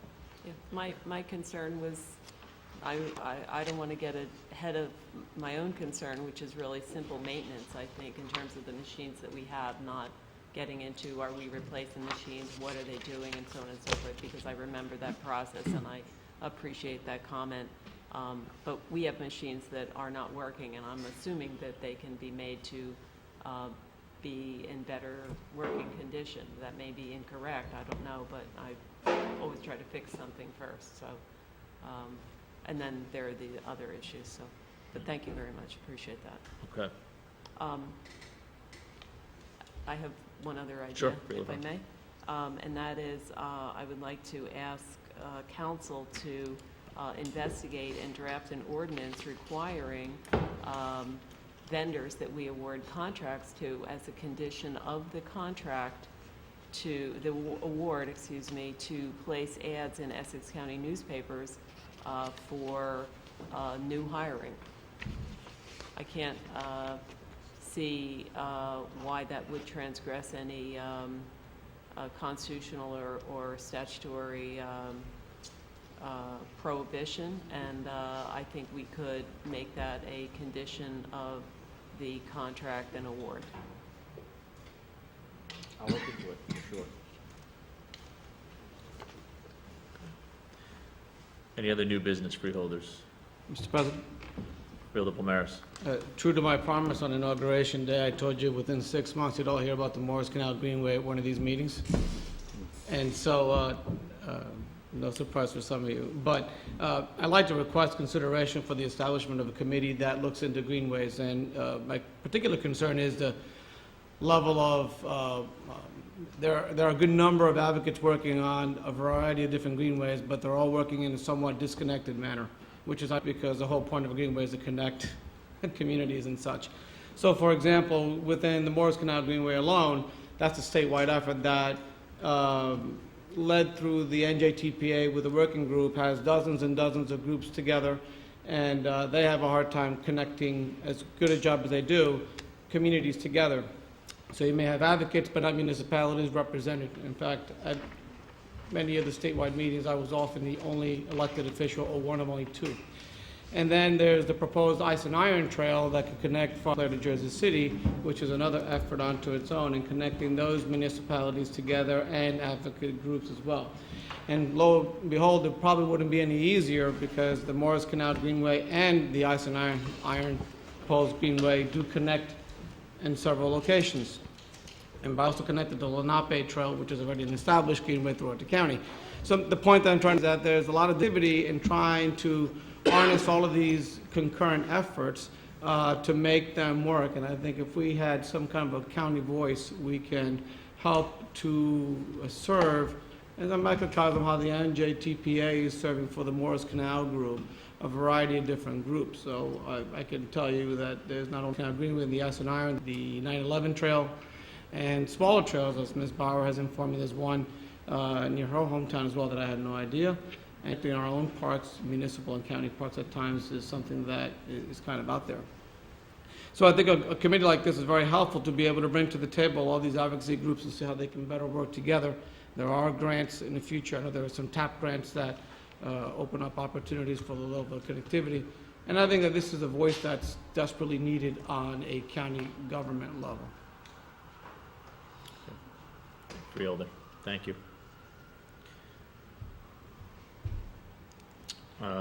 Any other new business, freeholders? Okay, Madam Clerk, let's go to public comment. If there's any member of the public who would like to comment on any matter, please come to the microphone and state your name, address, and affiliation for the record. You'll have 3 minutes to speak. Good evening. Tonight is a very bold step that you took. I appreciate this, President Freeholder Gill. The resolution that you are going to trap, neuter, vaccinate, return, and manage your community cats in Essex County is a bold Excuse me, step, could you and please I put your name- commend you greatly. Excuse me, your name for the record? Oh, sure. Charlotte Gala, 567 Stuyvesant Avenue, Irvington, New Jersey. A very constituent of mine is Green Levy Jones, who I love with a passion. I'm with the affiliation of a nonprofit called Mama Meow Kit Kats, and what we're trying to do is, I want to thank you very much, the whole members here, for being, as I would say, aware of the positive changes that must be changed for the community cats. People have been trapping, neutering, and returning for years. It's not working. We're having cats multiply, and the same problems. We need to, as you're doing tonight, boldly doing, is making a positive change. And I commend you, and I'm looking forward to work with dynamic, positive freeholder President Gill. I'm glad that he saw the vision to see a positive change, and that's important in this era of future. Again, muito obrigado, muchas gracias, dziękuję pan, and in English, thank you. And I always end my conversations, due to the fact cats are my only business now. Meow. Thank you. Thank you. Again, if there's any member of the public who would like to comment on any matter, please come to the microphone, state your name and address and affiliation for the record. You'll have 3 Douglas minutes to Freeman. speak. Thank you. Weequay Park Sports Authority, P.O. Box 4252. I want to bring to the attention of the freeholders, there's going to be a meeting Monday, June the 11th at 5:30 to 7:30, and this is concerning the New York, New Jersey Port Authority Path Train Extension. The city presence is there, the community presence is there, and we need the county's presence to be at this particular meeting. Weequay Park is the centerpiece in all of their designs, and we need to now discuss, moving forward, how is Port Authority going to play a portion of Weekway Park? If you're going to use it in your designs, then we need to also have them included in the repairs and the upgrading of Weekway Park. Now, speaking on behalf of the playground, our playground needs a little tender loving care on the 92 side of the park. We have been talking to Freeholder Richardson about it. And it wasn't a IV, what was it, the man stated? UV rays. UV rays. They used what was in the truck. And we didn't have an option of changing the colors or seeing if it matched. None of that. We want quality work. There's thousands of dollars as we're putting into our playgrounds. We have been responsible as a community group in making sure that we help maintain the property and the equipment, and we want quality work from our vendors. We don't want subpar statements coming out and just pushing it up under the rug as if that was the case. No, that's not the case. He didn't give us an opportunity to see what colors we could put in the playground. Also, the playground is bubbling. In the wintertime, it still bubbles. We also have separation at the water park, part of the park. So these are things that we want to have regular maintenance of our equipment. Who's going to maintain the equipment and inspect it? So through you, Mr. President, we ask that there be a regular annual or maybe quarterly inspection of all property placed into county parks by Essex County. This is millions of dollars, and we do not want it wastefully becoming deteriorated without maintaining. Thank you. Thank you. If there's any member of the public who would like to comment on any matter, please come to the microphone, state your name and affiliation. For the record, you'll have 3 minutes to speak. Donna Jackson, 128 Smith Street. Thank you, Councilwoman, oh my goodness, Freeholder. I'm not familiar with your last name, but thank you for bringing up the voting machines. I think if you guys have a conversation, because last night was the Essex County Election Board meeting, and it was very well attended with a lot of complaints. Ms. Valnesi has been fielding them as much as she can. And from that entity to your entity, you guys aren't willing to spend the money to get the necessary machines. We don't want any of these old machines fixed because they already are fixed. We need some new, fresh machines in here that haven't been manipulated and give them a start. And then maybe 5 years down the line, we might have to get some more. Essex County Vocational School, our West Market Street location, has been on lockdown twice in less than 10 days. I don't know what you guys know about that, but what I do know is that one of our students was communicating with a young man in Texas who did do the shooting. And if you guys don't know about that, you need to know about that. We need to do better with the robocalls because parents were not alerted that we had an issue at Essex County Vocational on West Market Street. And I think that when those kind of incidents happen, we need to get that out right away, because what happened is the first incident where there was a suspected gun in the building, a parent was riding past the building and saw the sheriff's officers run from this building over to the school, and then saw the trucks pull up with the dogs. We can't have that kind of panic and then not respond to parents, and we did not. It took them 4 hours to let parents know the building was on lockdown. Secondly, case banking. I want you guys to look at that over at the welfare department. It's not working. It's been 2 years now. And you can see the amount of people that are not being serviced and the homelessness and the lack of services that people are now in detriment of because we're not using them. Because I'll go to one caseworker, Mr. Richardson will tell me, no, yes, that I'm approved for TRA, and then I'll go see Mr. Gill, and he'll say, well, you didn't quite meet the guidelines. There's no uniformity in 50 South Clinton or 18 Rector Street. It is literally horrible. We need to monitor the companies. County roads, paving. I don't know why we do Nye Avenue, and then when we get to North, we stop. I don't know what craziness is going on with that. Tremont Avenue the same way. I know about 4 years ago we put $12 million in for paving, and it didn't get completed. And not in defense of the young man here that's fixing the water parks and so forth. One who uses them very often with my grandchildren and children from my neighborhood. We have got to do a better job of securing our water parks. We are doing a horrible job. The fact that someone can come into our water parks, remove the sprinkler cap thingies, because they can take those to the, oh God, help me.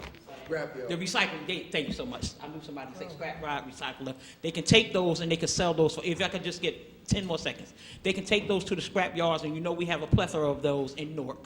And they were removing those a lot of times. I was a part of when we did the ribbon cutting at Westside Park, and that water park was down for some time. So I was speaking to the gentleman as to whether or not that $300,000 covered replacement when things are stolen.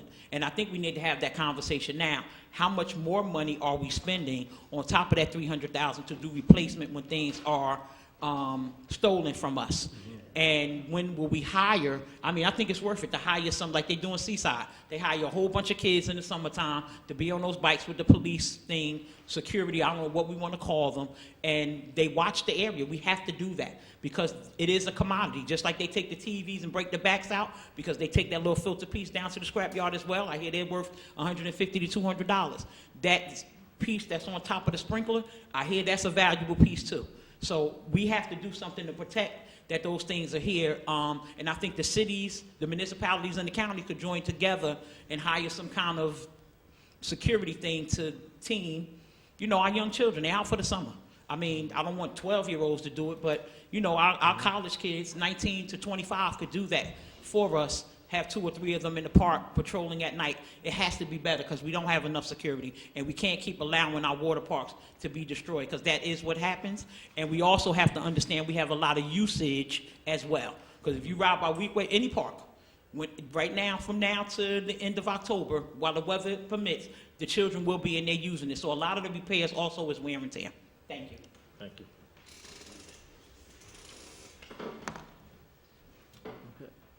Is there any member of the public who would like to comment on any matter? Please come to the microphone, state your name and address and affiliation for the record. You'll have 3 minutes to speak. Okay, Madam Clerk, let the record indicate that there's no one wishing to speak at this time. Freeholder comment session. Freeholders, do you have any comments you would like to make?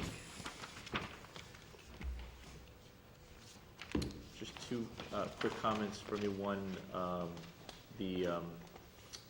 for those of us who had the opportunity to attend the ribbon cutting for the vocational school on Monday,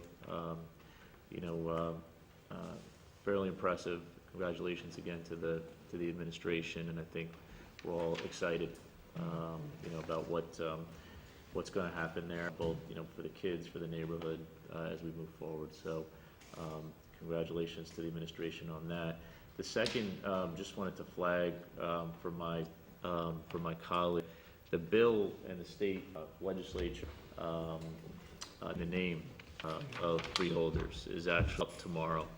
The New Jersey Association of Counties has formally taken the position against the bill. We have not done anything as a board, but I flagged that to say that if you have an opinion on it, now's the time to weigh in, with your state reps, because they will be voting on that at some point tomorrow afternoon. Madam Clerk, and Madam Clerk, I could ask that you could send first thing as early as possible tomorrow, the bill number and a copy of that legislation and the memo from the New Jersey. I think the memo was distributed to all the freeholders from NJAC, but if someone did not get it, they should, it's worth taking a look at. Vice President Richardson. Question.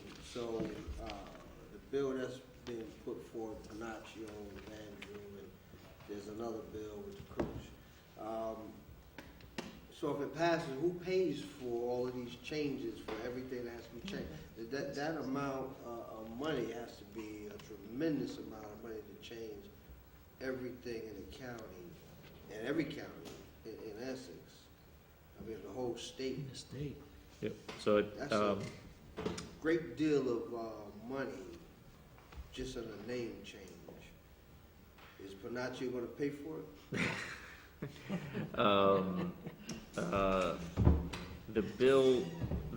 The bill which is being considered, which is in the memorandum from the New Jersey Association of Counties, is the Panaccio-Van Drew Bill, Senate number 4402, which would rename Board of Chosen Freeholders to Board of County Commissioners, and freeholders and chosen freeholders to county commissioners. it's exactly that reason that the New Jersey Association of Counties has taken its position, which is, I don't think the bill adequately addresses currently at this time, particularly in a time when we are absolutely being asked to do more with less, the challenges that they have in terms of renaming, signage, things of that nature. So it does not address that in any real way, which is why I think NJAC, landed on its opposition. I think the goal of the bill is noble in the sense that the goal is to help the general public become more familiar with who their representatives are, and the idea, I think, is that people understand,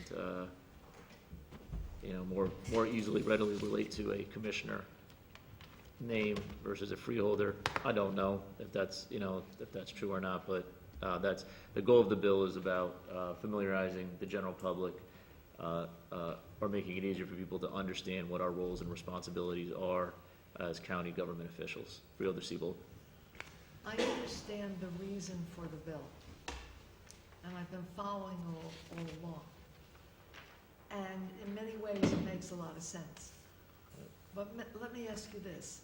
Does the bill explain how it's going to be paid for? My understanding Is there anything in the bill? My understanding is no, that it's not addressed within the legislation. So, which again is why NJAC took that position. NJAC has submitted, NJAC has submitted its memorandum to the Senate President and to the sponsors of the bill on their position. Which is they are against. Yeah, I know that, but Yep. I wanted to hear you say. Yep, that they you're are against. it. Yep. And how can we be for something when we don't know how it will be funded? I don't disagree. We can't be. Right. I mean, is the state going to fund it? Right. Agreed. Is the county going to fund it? Who will fund it? That's the problem. Now, the reason for the change is, there's nothing wrong with the reason for the change. Right. I mean, we're called freeholders because you had to own land free and clear in order to have public office. But that's long gone and doesn't mean anything today. So the change is justified, but if we can't pay for it, what do we do? That's a Yep. question. Yep. Agreed. Through you, Mr. Vice President. I agree, and then, instead of doing that, we could take that money and get some new voting machines. I think the money would be better spent. Or feed more people. Yeah, again, I flagged it just because I thought for all those issues, I mean, it's not something, I think there's many more pressing issues that we could be dealing with both at the state level and the county level, quite frankly, but it's, I just wanted to make sure that the board was aware that this was going on tomorrow, and to pay attention to what, as it moves forward. So, I agree. I think there's also quite a few bigger issues that we could be dealing with right now, other than changing our titles. So what? Do we have any information on how the delegation that represents, we've got about 5 senators here. It's a good question. I don't know. Okay. Yeah, I don't know. I not at this, the association has not, the association hasn't polled state reps. It was a topic of discussion at our last NJAC meeting, and the majority of the representatives of the 21 counties were opposed.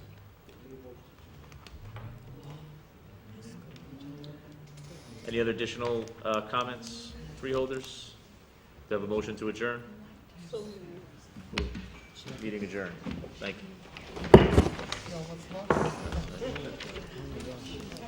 you.